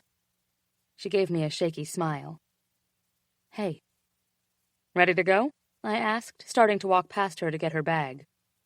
The sleeve of my jacket brushed against her bare arm, and before I fully understood what was happening, she had my tie twisted around her fist and my back pressed against the wall, her mouth sliding over mine. I froze, surprised. Whoa, hello there, I mumbled against her lips. With one hand splayed on my chest, she began loosening my tie and groaned into my mouth when she felt my dick grow hard against her. Her nimble fingers had my tie yanked from my collar and on the floor at my feet before I remembered we had a flight to catch. Chloe, I said, struggling to pull back from her kisses. Baby, we don't have time for this. I don't care. She was nothing but teeth and lips, suction all down my neck, her hungry hands whipping my belt off, palming my cock. I cursed under my breath, completely unable to resist the way she gripped me through my pants, her bossy wiggling and tugging on my clothes. Fuck, Chloe, you're fucking wild. I whipped her around, pressing her back into the wall and shoving my hand up beneath her blouse, roughly pushing the cup of her bra aside. Her greediness was infectious, and my fingers relished the pebbling of her nipples, the firm swell of her breast as she pushed forward into my palm. I reached down and slid her skirt over her hips, shoved her underwear down, and she kicked it aside before I lifted her off the floor. I needed to be in her, now. Tell me You want me, she said, the words coming out as exhales, only air. She was trembling, her eyes were squeezed closed. You have no idea. I want everything you'll give me. Tell me we can do this. She shoved my pants and boxers down past my knees and wrapped her legs around my waist, digging the heel of her shoe into my ass. When my dick slipped against her, pushing just inside, I covered her mouth as she let out a small keening noise, almost a moan. Almost a sob. I pulled back, inspecting her face. Tears ran down her cheeks. Chloe? Don't stop, she said, hiccuping, leaning to suck at my neck, hiding. With one hand, she tried to dig between us and reach for me. It was a weird kind of desperation. We knew frenzied fucking, and we knew covert quickies, but this was something else entirely. Stop. I pressed closer, pinning her tightly to the wall. Baby, what are you doing? Finally, she opened her eyes, focusing on my collar. She slipped a button loose, and then one more. I just need to feel you one more time. What are you talking about, one more time? She wouldn't look at me, wouldn't say anything. Chloe, when we leave this room, we can leave everything here, or we can take everything we have with us. I believe we can figure it out. But do you? She nodded, her lip pinned between her teeth so tightly the pink flesh was white. When she released it, it flushed a decadent, tempting red. I want to. I told you, I want more than this. I want to be with you. I want to be your lover. I swore, digging my hands into my hair. I'm falling for you, Chloe. She bent over, laughing, relief spreading through her body. When she stood, she pulled me close again, pressing her lips to my cheek. You're serious? Totally serious. I want to be the only guy who fucks you against windows, and also the first person you see in the morning, from where you lie, having stolen my pillow. I'd also like to be the person who gets you lime popsicles when you've had bad sushi. We only have a few months left where it's potentially complicated. With my mouth on hers and my hands on her face, I think she finally started to understand. Promise me you'll take me to bed when we get back, she said. I promise. Your bed. Fuck yes, my bed. My bed is huge, with a headboard I can tie you to and spank you silly for being so ridiculous. And in that moment, we were completely perfect. In the hall, after one final kiss to her palm, I dropped her hand and led her down to the lobby. 18. Bennett went to get the car while I checked us out at reception. With one final glance around the lobby, I tried to download every memory of the trip. When I stepped outside, I saw Bennett standing near the valet. My heart felt like a wild drum beneath my ribs. I was still reeling. I realized he'd given me so many chances to tell him what I wanted, and I'd just been too unsure of whether we could ever make it work. Apparently his spine was stronger than mine. I'm falling for you. My stomach twisted deliciously. Mr. Gugliotti spotted Bennett from the sidewalk and moved to him. They shook hands, seemed to exchange pleasantries. I wanted to walk up, join the discussion as a peer, but was worried that I wouldn't be able to contain what was presently happening to my heart, and my feelings for Bennett would show all over my face. Mr. Gugliotti looked up at me but didn't seem to recognize me out of context. He blinked back to Bennett, nodding at something he said, and that lack of recognition made me hesitate even more. I wasn't someone to be noticed yet. The checkout paperwork, Bennett's to-do list, and his briefcase were all in my hand. I hovered at the periphery. An intern. Hanging back, I tried to enjoy the last few moments of ocean breeze. Bennett's rich voice carried across the few feet separating us. Sounds like you all threw around some good ideas. I'm glad Chloe had the chance to go through the exercise. Nodding, Mr. Gugliotti said, Chloe is sharp. It went just fine. I'm sure we can telecon soon to start the process of handing it over. Exercise? Start? Isn't that what I'd done? I had given Gugliotti papers from legal to sign and FedEx back. Sounds good. I'll have Annie call to set something up. I'd like to go over the terms with you. I wasn't comfortable signing them quite yet. Of course you weren't. My heart sped up as the spiral of panic and humiliation rose in my veins. It was as if the meeting that took place had been a mere performance for my benefit, and the real work would happen between these two men, back in the real world. Was this entire conference one giant fantasy? I felt ridiculous, remembering the details I'd shared with Bennett. How proud I'd been to have crossed this off his list and taken care of it so he could get better. Henry mentioned that Chloe's got a Miller scholarship. That's fantastic. Is she staying on at Ryan Media after she finishes? Gugliotti asked. Not sure yet. She's a great kid. Definitely needs some seasoning, though. I lost my breath in a rush, as if it'd been pulled out by a vacuum. Bennett had to be kidding. I knew, without Elliot having to tell me, and he had countless times, that I could have my pick of jobs when I finished. I'd worked at Ryan Media for years, working my ass off to do both my job and get a graduate degree. I knew some of the accounts better than the people managing them. Bennett knew this. Gugliotti chuckled. Seasoning or no, I'd snatch her up in a beat.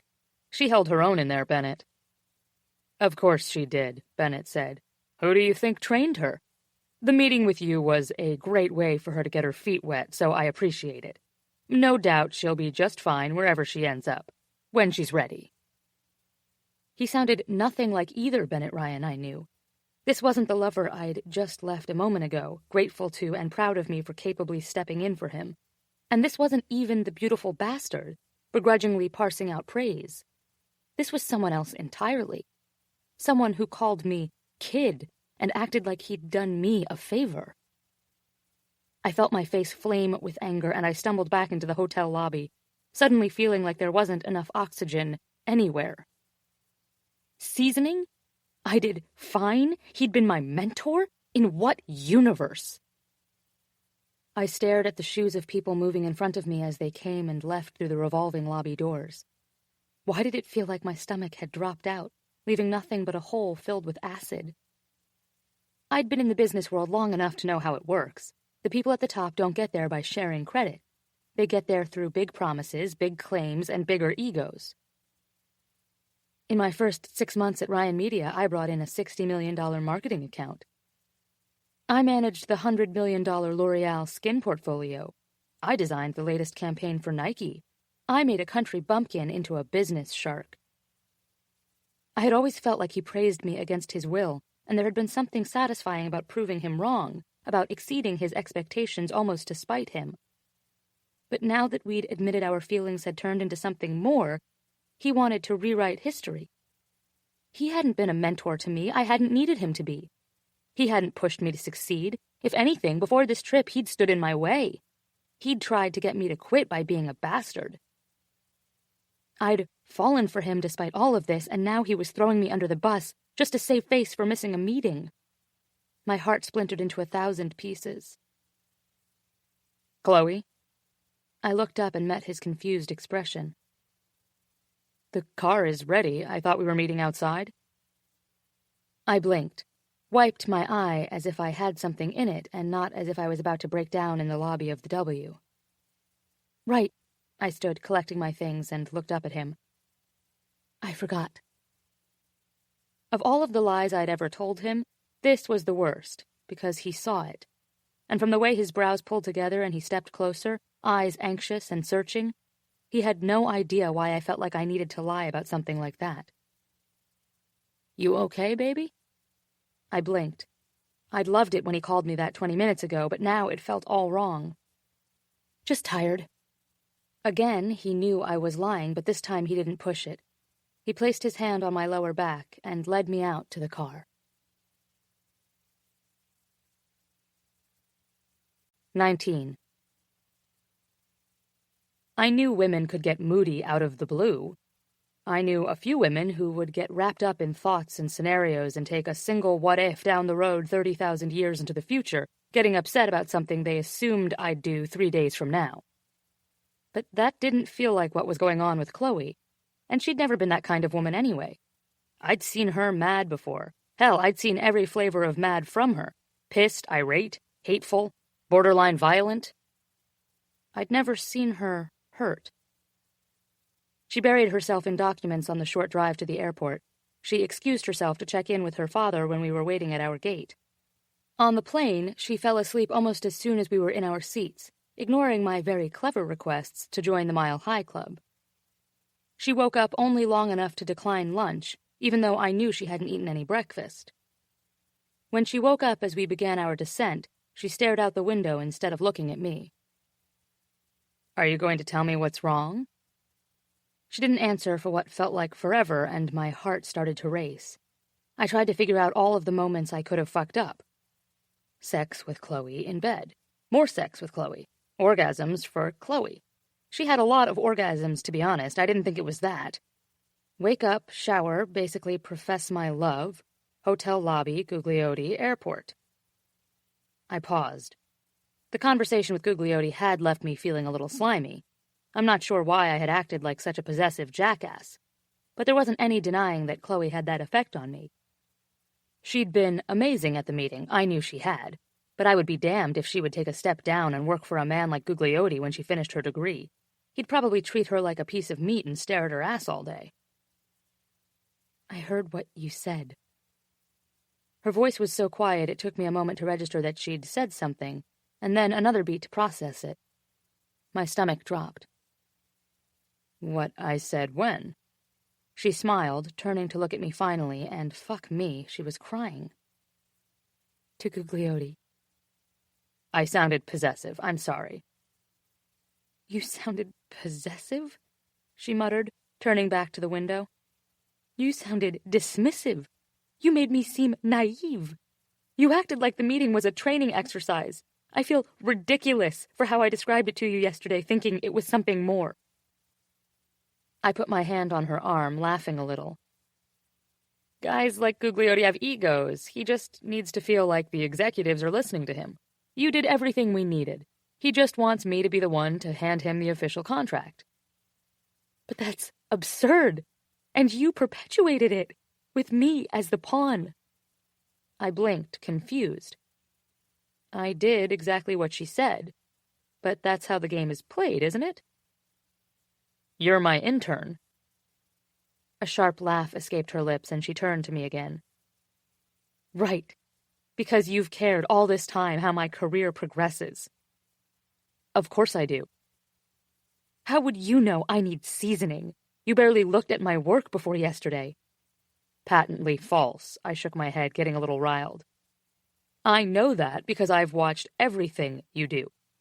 I don't want to put pressure on you to do more than you can right now, and that's why I'm maintaining control of the Gugliotti account. But you did a great job in there, and I was very proud of you."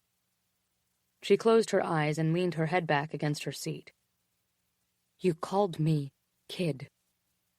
"I did?" I searched my memory and realized she was right.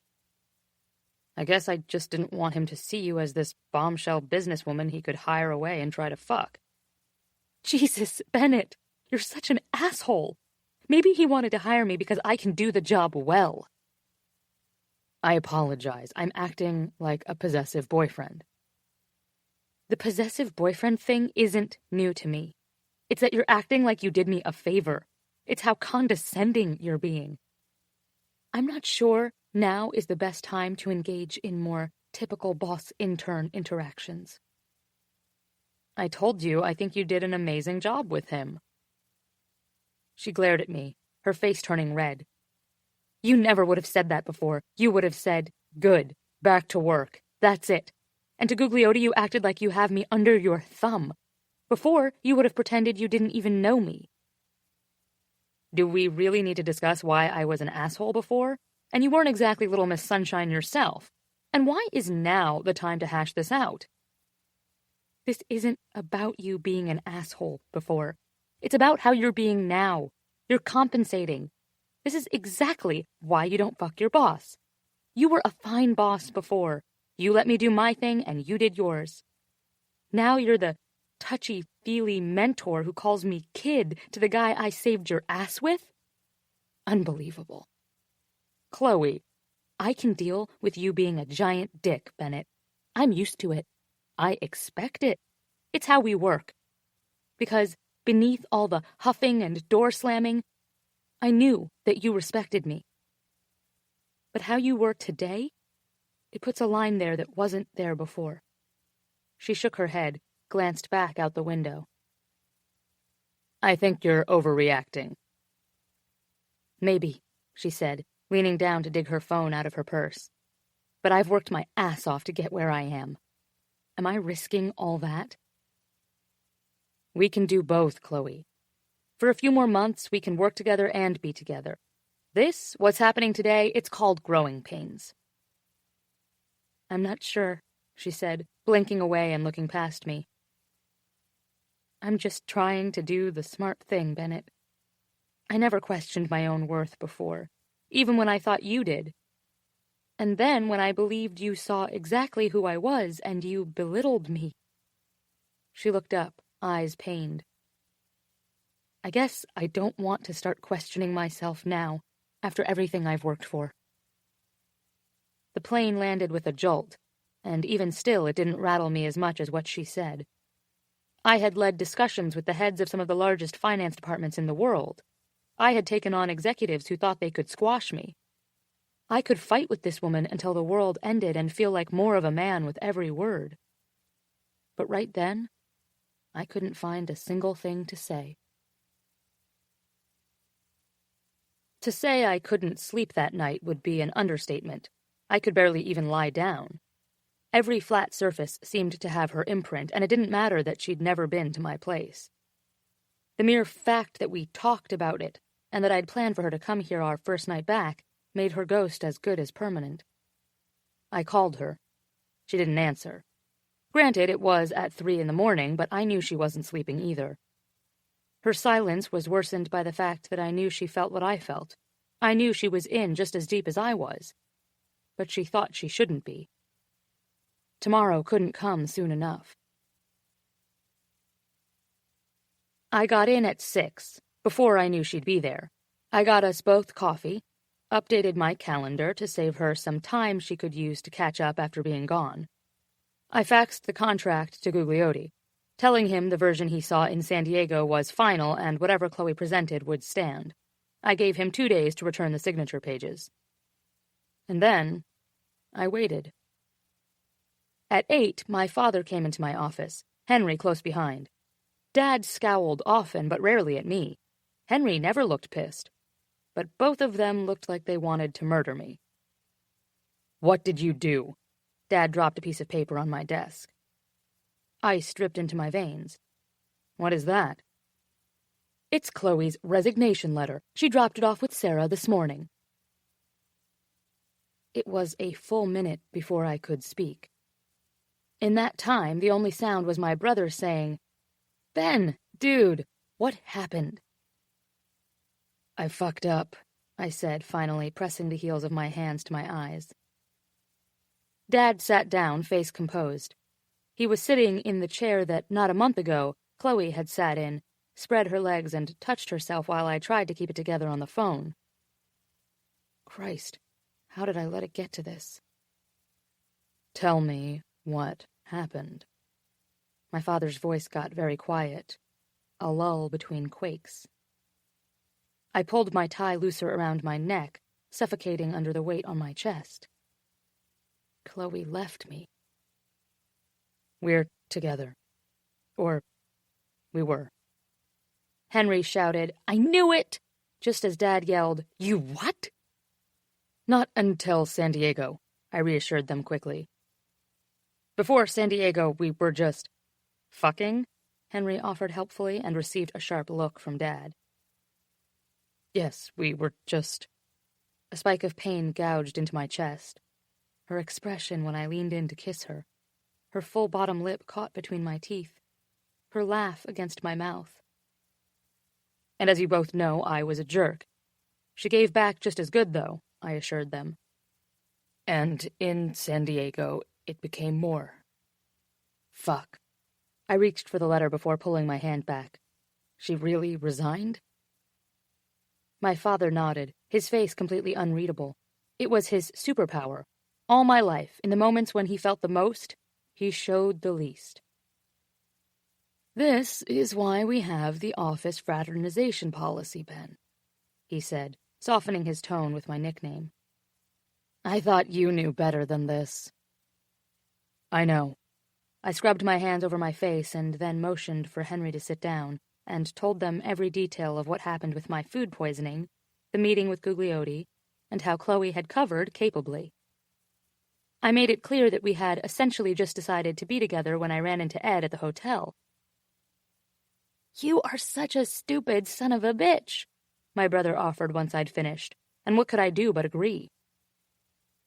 After a stern lecture and an assurance that there would be more discussion on all of the ways I fucked up, Dad went to his office to call Chloe to request that she come work for him for the remainder of her internship. His concern wasn't just for Ryan Media, though if she chose to stay on after she finished her MBA, she could easily become one of the most important members of our strategic marketing team. It was also that she had less than 3 months left to find a new internship, learn the ropes, and take on a new project to present to the scholarship board. Given their influence on the business school, their feedback would determine whether Chloe would graduate with honors and receive a personal letter of recommendation from the CEO of J.T. Miller. It could make or break the beginning of her career. Henry and I sat in stony silence for the next hour. He glared at me and I stared out the window. I could almost feel how much he wanted to kick my ass. Dad came back into my office and picked up her resignation letter, folding it into neat thirds. I still hadn't been able to look at it. She'd typed it, and for the first time since I met her, I wanted nothing more than to see her ridiculously bad penmanship instead of impersonal black and white Times New Roman. I told her that this company values her and that this family loves her and we wanted her to come back. Dad paused, his eyes turning on me. She said that was more reason for her to do this on her own. Chicago turned into an alternate universe. One where Billy Sionis never cursed the Cubs, Oprah never existed, and Chloe Mills no longer worked for Ryan Media. She resigned. She walked away from one of the biggest deals in Ryan Media history. She walked away from me. I pulled the Papadakis file from her desk. The contract was drafted by legal while we were in San Diego, and all it needed was a signature. Chloe could have spent the last 2 months of her master's perfecting her slide presentation for the scholarship board. Instead, she'd be starting all over somewhere else.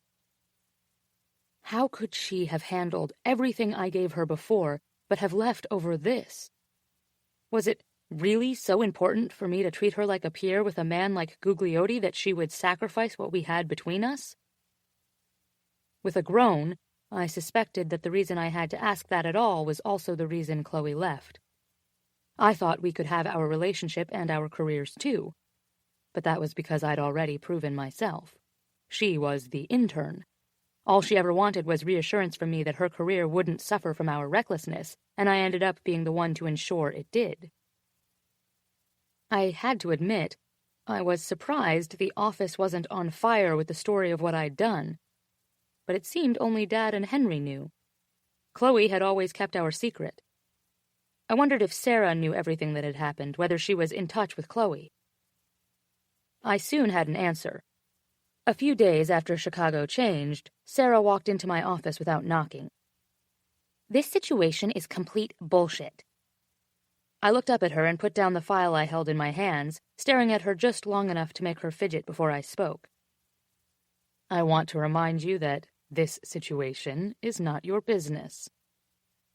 "As her friend, it is." "As an employee of Ryan Media and an employee of Henry's, it isn't." She gazed at me for a long beat and then nodded. "I know. I would never tell anyone if that's what you mean." "I mean that, of course. But I also mean your behavior. I won't have you barging into my office without knocking." She looked contrite, but didn't shrink under my stare. I was beginning to see why she and Chloe were such close friends.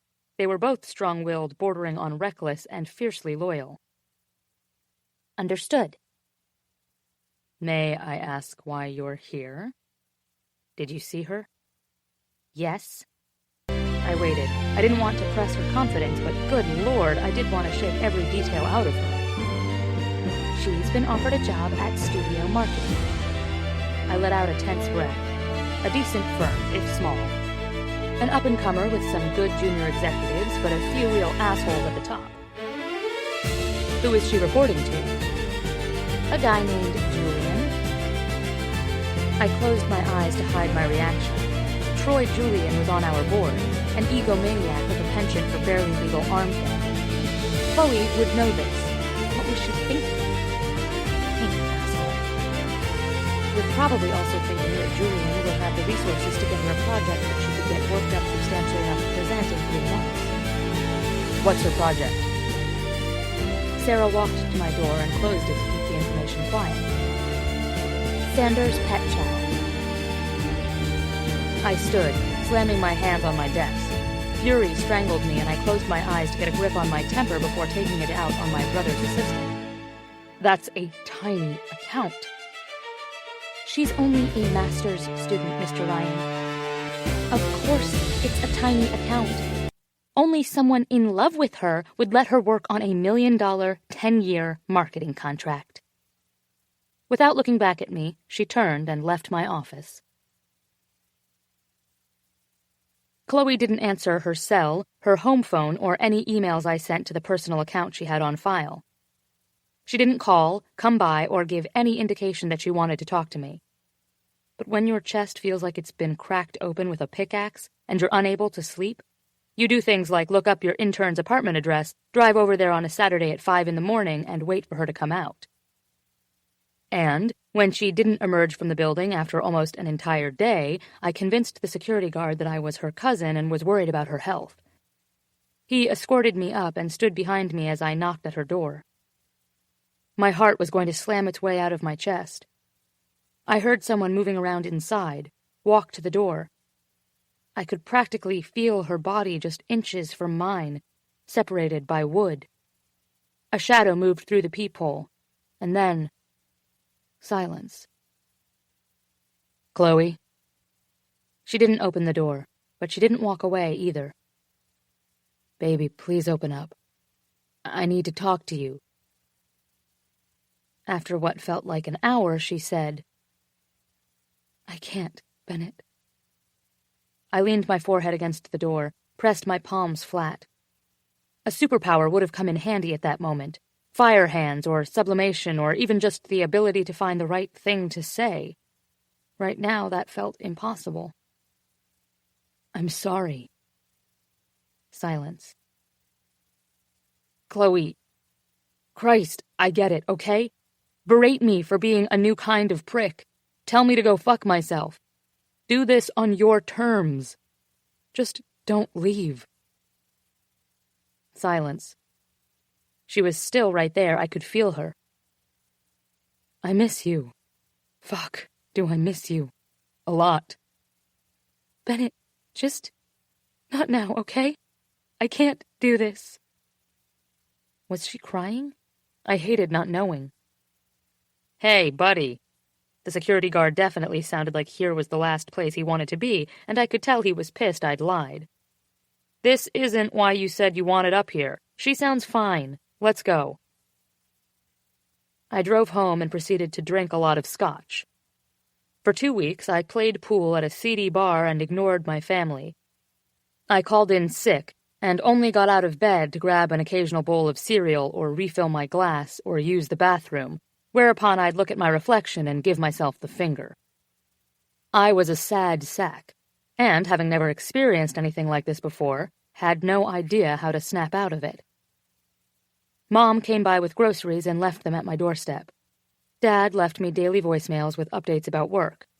Mina brought me more scotch. Finally, Henry came by with the only known set of spare keys to my house and dumped a pot of cold water on me, then handed me some takeout Chinese. I ate the food while he threatened to take pictures of Chloe all over my house if I didn't get my shit together and come back to work. Over the next few weeks, Sarah surmised that I was incrementally losing my mind and needed a weekly update. She would keep it professional, telling me how Chloe was faring in her new job with Julian. Her project was coming together well, The folks at Sanders loved her. She pitched the campaign to the executives and got their go-ahead. None of this surprised me. Chloe was better than anyone they had, by a mile. Occasionally, Sarah would let something else drop. She's back at the gym. She looks better. Or, she cut her hair a little shorter. It looks really cute. Or, we all went out on Saturday. I think she had a good time, but she left early. Because she had a date, I wondered. And then I discarded the thought. I couldn't imagine seeing someone else. I knew what it had felt like between us and was fairly sure Chloe wasn't seeing anyone either. The updates were never enough. Why couldn't Sarah pull out her phone and take some covert pictures? I hoped I would run into Chloe at the store or on the street. I trolled La Perla a few times, but I didn't see her for 2 months. 1 month flies by when you're falling in love with the woman you're using for sex. 2 is an eternity when the woman you love leaves you. So when the eve of her presentation rolled around, and I heard from Sarah that Chloe was prepared and handling Julian with a fist of fire, but also looked smaller and less like herself, I finally found my balls. I sat down at my desk, opening PowerPoint and pulling up the Papadakis plan. Beside me, my desk phone rang. I considered not answering it, wanting to focus on this and only this. But it was an unknown local number, and a significant portion of my brain wanted to think it could be Chloe. "This is Bennett Ryan." A woman's laugh rang through the line. "Beautiful? You are one stupid bastard." 20. Director Cheng and the other members of the scholarship board filed in, greeting me amiably before finding seats.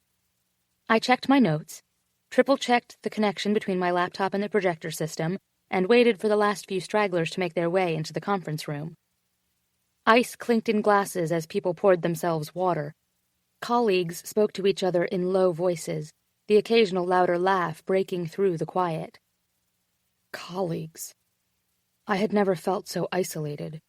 Mr. Julian hadn't even bothered to show up to the presentation to support me. Big surprise. This room was so much like another boardroom, in a building 17 blocks away. I had stood outside Ryan Media Tower earlier that morning, silently thanking everyone inside for making me who I was. And then I walked, counting the blocks and trying to ignore the twisting pain in my chest, knowing that Bennett wouldn't be in the room with me today, stoic, fondling his cufflinks, eyes penetrating my calm exterior. I missed my project. I missed my coworkers. I missed Bennett's ruthless, exacting standards. But mostly, I missed the man he'd become to me. I hated that I'd felt the need to choose one Bennett over the other and ended up with neither. An assistant knocked, poking her head in and catching my eye.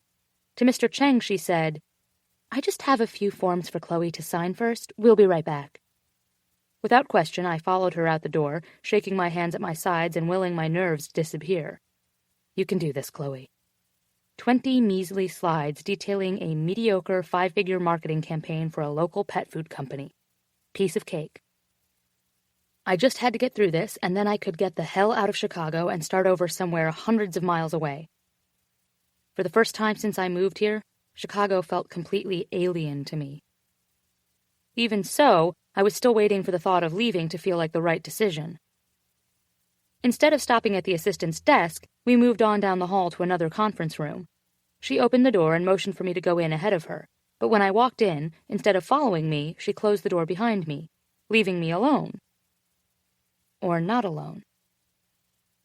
She left me with Bennett.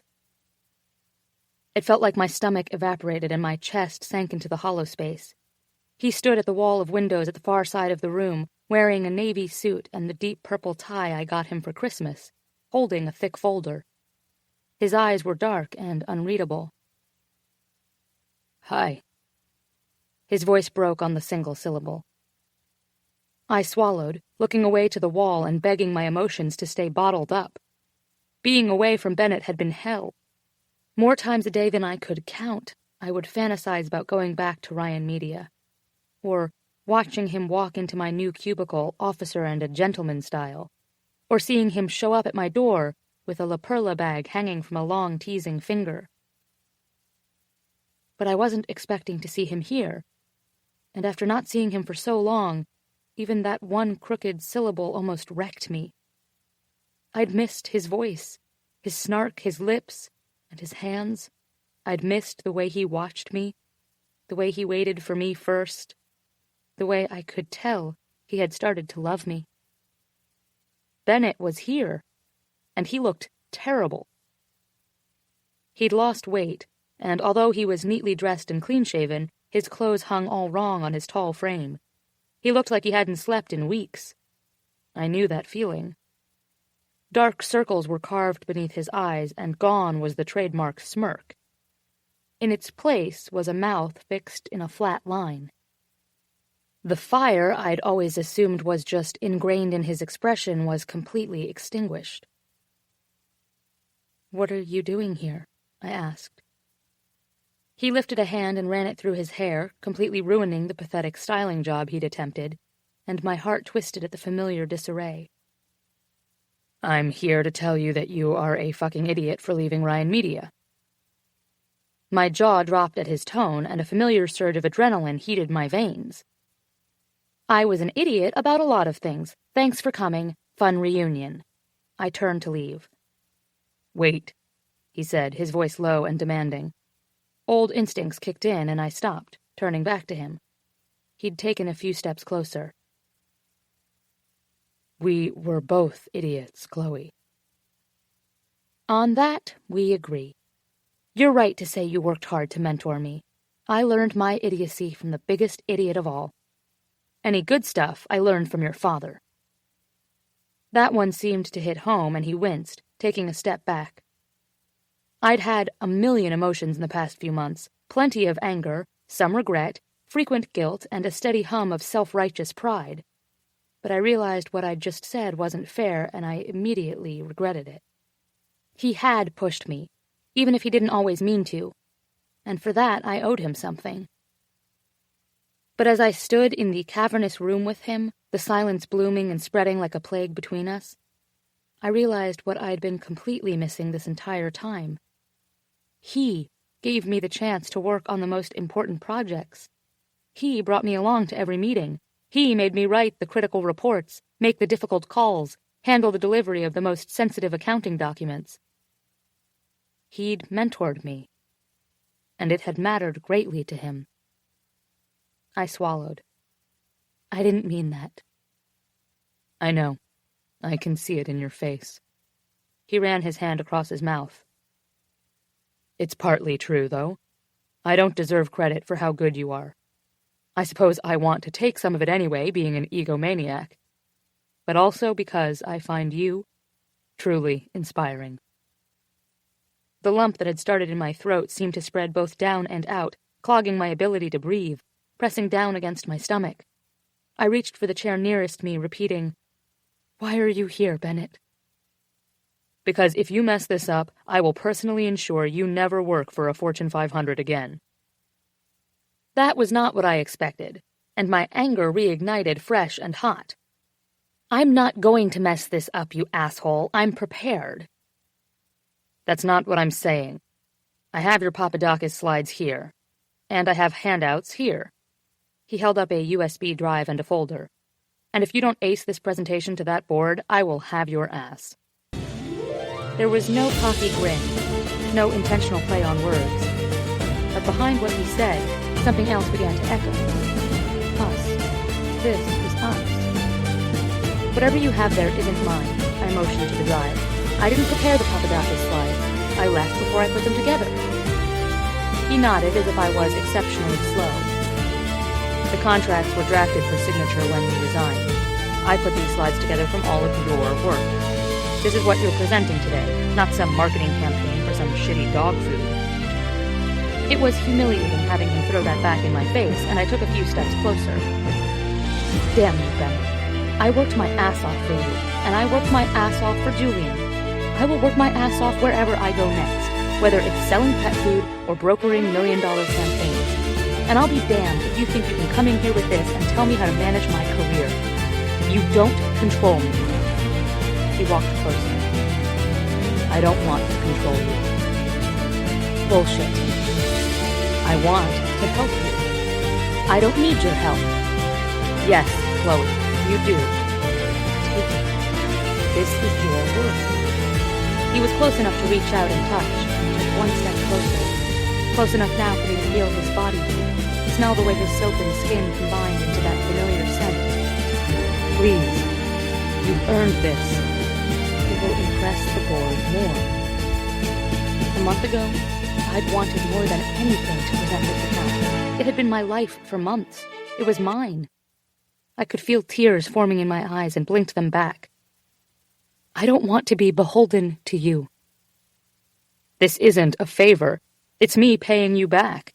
It's me admitting I fucked up. It's me telling you that you've got one of the sharpest business minds I've ever known. His eyes softened, his hand reaching out to push a strand of hair behind my shoulder. You won't be beholden to me. Unless you want to be. In a completely different way. I don't think I could work for you again, I said, pushing the words past the wall of heartbreak in my throat. It was taking every ounce of strength I had to not reach out and touch him. That isn't what I mean. I'm telling you that I messed up as a boss. He swallowed nervously, taking a deep breath. And I really messed up as a lover. I need you to take these slides, he said, holding out the USB drive. And I need you to take me back. I stared at him. I need to get back to the boardroom. No, you don't. They're delayed. He glanced at his watch. About a minute ago, I had Henry call Chang with some bullshit distraction so I could talk to you alone and tell you, A, that you're an idiot, and B, that I want another chance with you. A grin wobbled at the edges of my mouth, and I bit down on my lower lip to keep it in check. Bennett's eyes flamed victorious. I appreciate what you're doing here, I said carefully. I worked hard on that account, and I do feel ownership over it. If you don't mind, I'd like the board to see the details on the Papadakis in the handouts you have. But I'm still going to present the Sanders pitch. He considered this, eyes moving over my face. A muscle in his jaw twitched, a telltale sign of his impatience. Fine. Pitch it to me here. Convince me you're not committing suicide in there. Straightening, I said, the campaign is a play on Top Chef, but each episode or ad will feature a different ingredient in their food and will be a challenge to create something high-end gourmet for pets. Bennett's eyes were veiled, but he smiled sincerely. That's clever, Chloe. I beamed at his honesty, savoring this moment. Not really. That's the joke. Sanders' ingredients are basic. Good meat, simple grains. Dogs don't care how fancy their food is. They want meat, on a bone, that tastes good. My dad gave his dogs gourmet chow every day with brown rice and wheatgrass. I'm not kidding. And as a special gift on their birthday, he'd give them a cheap, meaty bone. It's the owner who cares about the greens and the brown rice and all that shit, not the pets. His smile broadened. It's a way to make fun of ourselves for pampering our pets and embracing that side of us that treats them like cherished family. Sanders is the meaty bone chow that you can spoil them with every day. The animal judges will always choose the Sanders recipe. You did it. A campaign? That's the point. Yes, but I knew you could do that. I meant the way you pitched it. You reeled me in, caught me. I laughed, knowing a Bennett compliment when I saw it. Thank you. Take me back, Chloe. Tell me right now that you will. A louder laugh burst out, and I rubbed my hands over my face. Always such a bossy asshole. You're going to pretend you don't miss me? You look like hell too, you know. Julia called me last night as I was putting the slides together. I gaped at him. Julia called you? And told me you were a mess and I had to get my shit together and find you. I told her it was already underway. I was going to do it anyway, but her call made it easier to come here ready to beg. "Do you even know how to beg?" I asked, grinning outright now. Bennett licked his lips, dropping his eyes to my mouth. "Probably not. Want to show me?"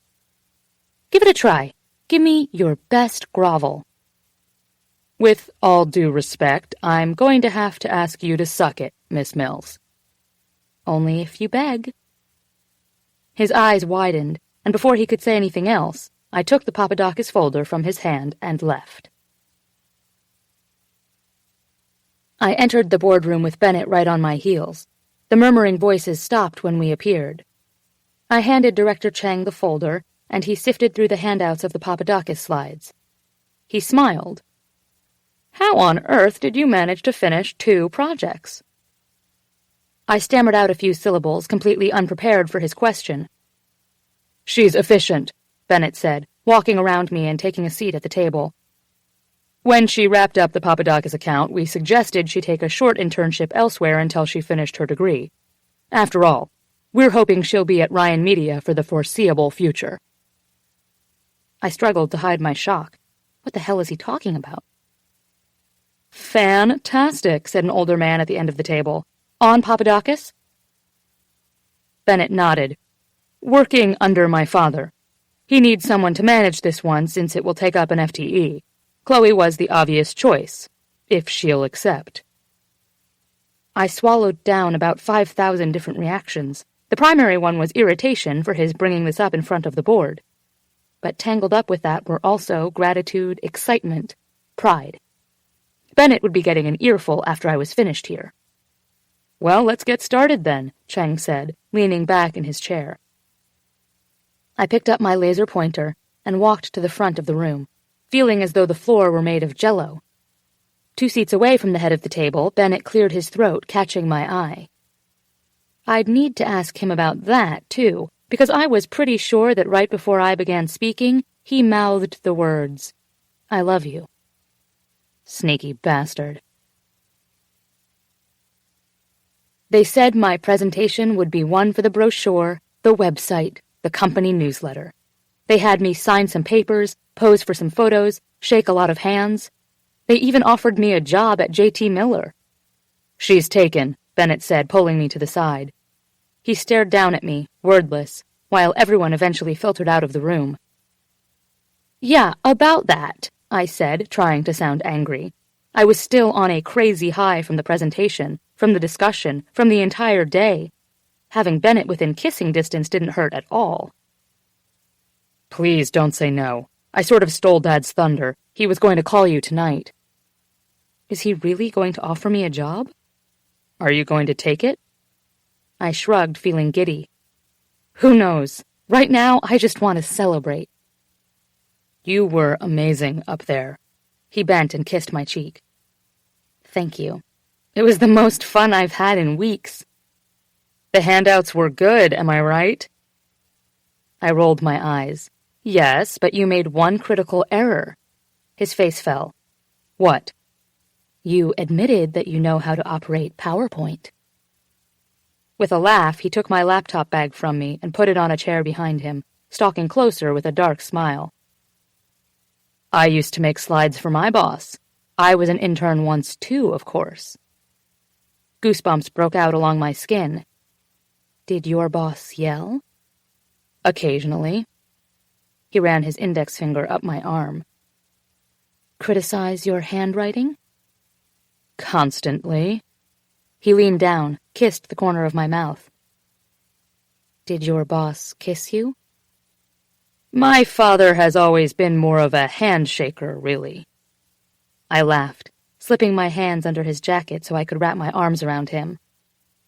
Well, I'm not your intern anymore. No, you're my colleague. I hummed, liking the sound of that. And my lover? Yes. My voice shook on the single syllable, and I understood very clearly the meaning of drowning in relief. I was positive Bennett could feel my heart pounding against him. He bit my earlobe. I'll have to find new excuses to get you up to the boardroom and naked against the window. Steam filled my veins, thick and warm. You don't need excuses to take me home, though. Bennett kissed across my cheek and pressed a single soft kiss to my mouth. Chloe. Yes, Bennett? This flirting is all well and good, but I mean it when I tell you I can't have you leaving me again. It almost broke me. My ribs seemed to squeeze all of the air out of my lungs at the thought. I don't think I could. I don't want to be away from you again either. But you need to give me a chance to fix things when I screw up. You know I'm an ass sometimes. Sometimes? Growling, he whispered, and I tear lingerie. I pushed a curl off his forehead. And hoard it. Don't forget the creepy hoarding. But I love you, he said, looking at me with wide eyes. And I'm on a first-name basis now with most of the sales staff at La Perla. I did a lot of in-store moping while you were gone.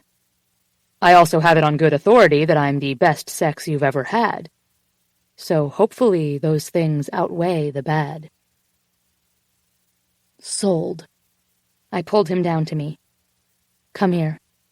I slid my mouth over his, nibbling his bottom lip. With my fists gripping his lapels, I turned and pressed him against the window, standing on my toes to get closer, as close as I possibly could. So demanding now that you're all official. Shut up and kiss me, I laughed into his mouth. Yes, boss.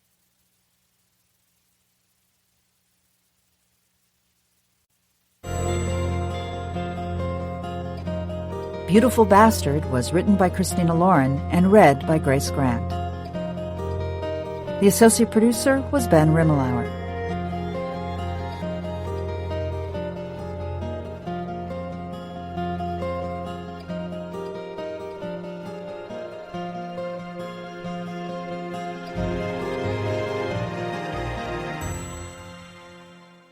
This has been a presentation of Simon & Schuster Audio. Beautiful Bastard is available in paperback from Gallery Books.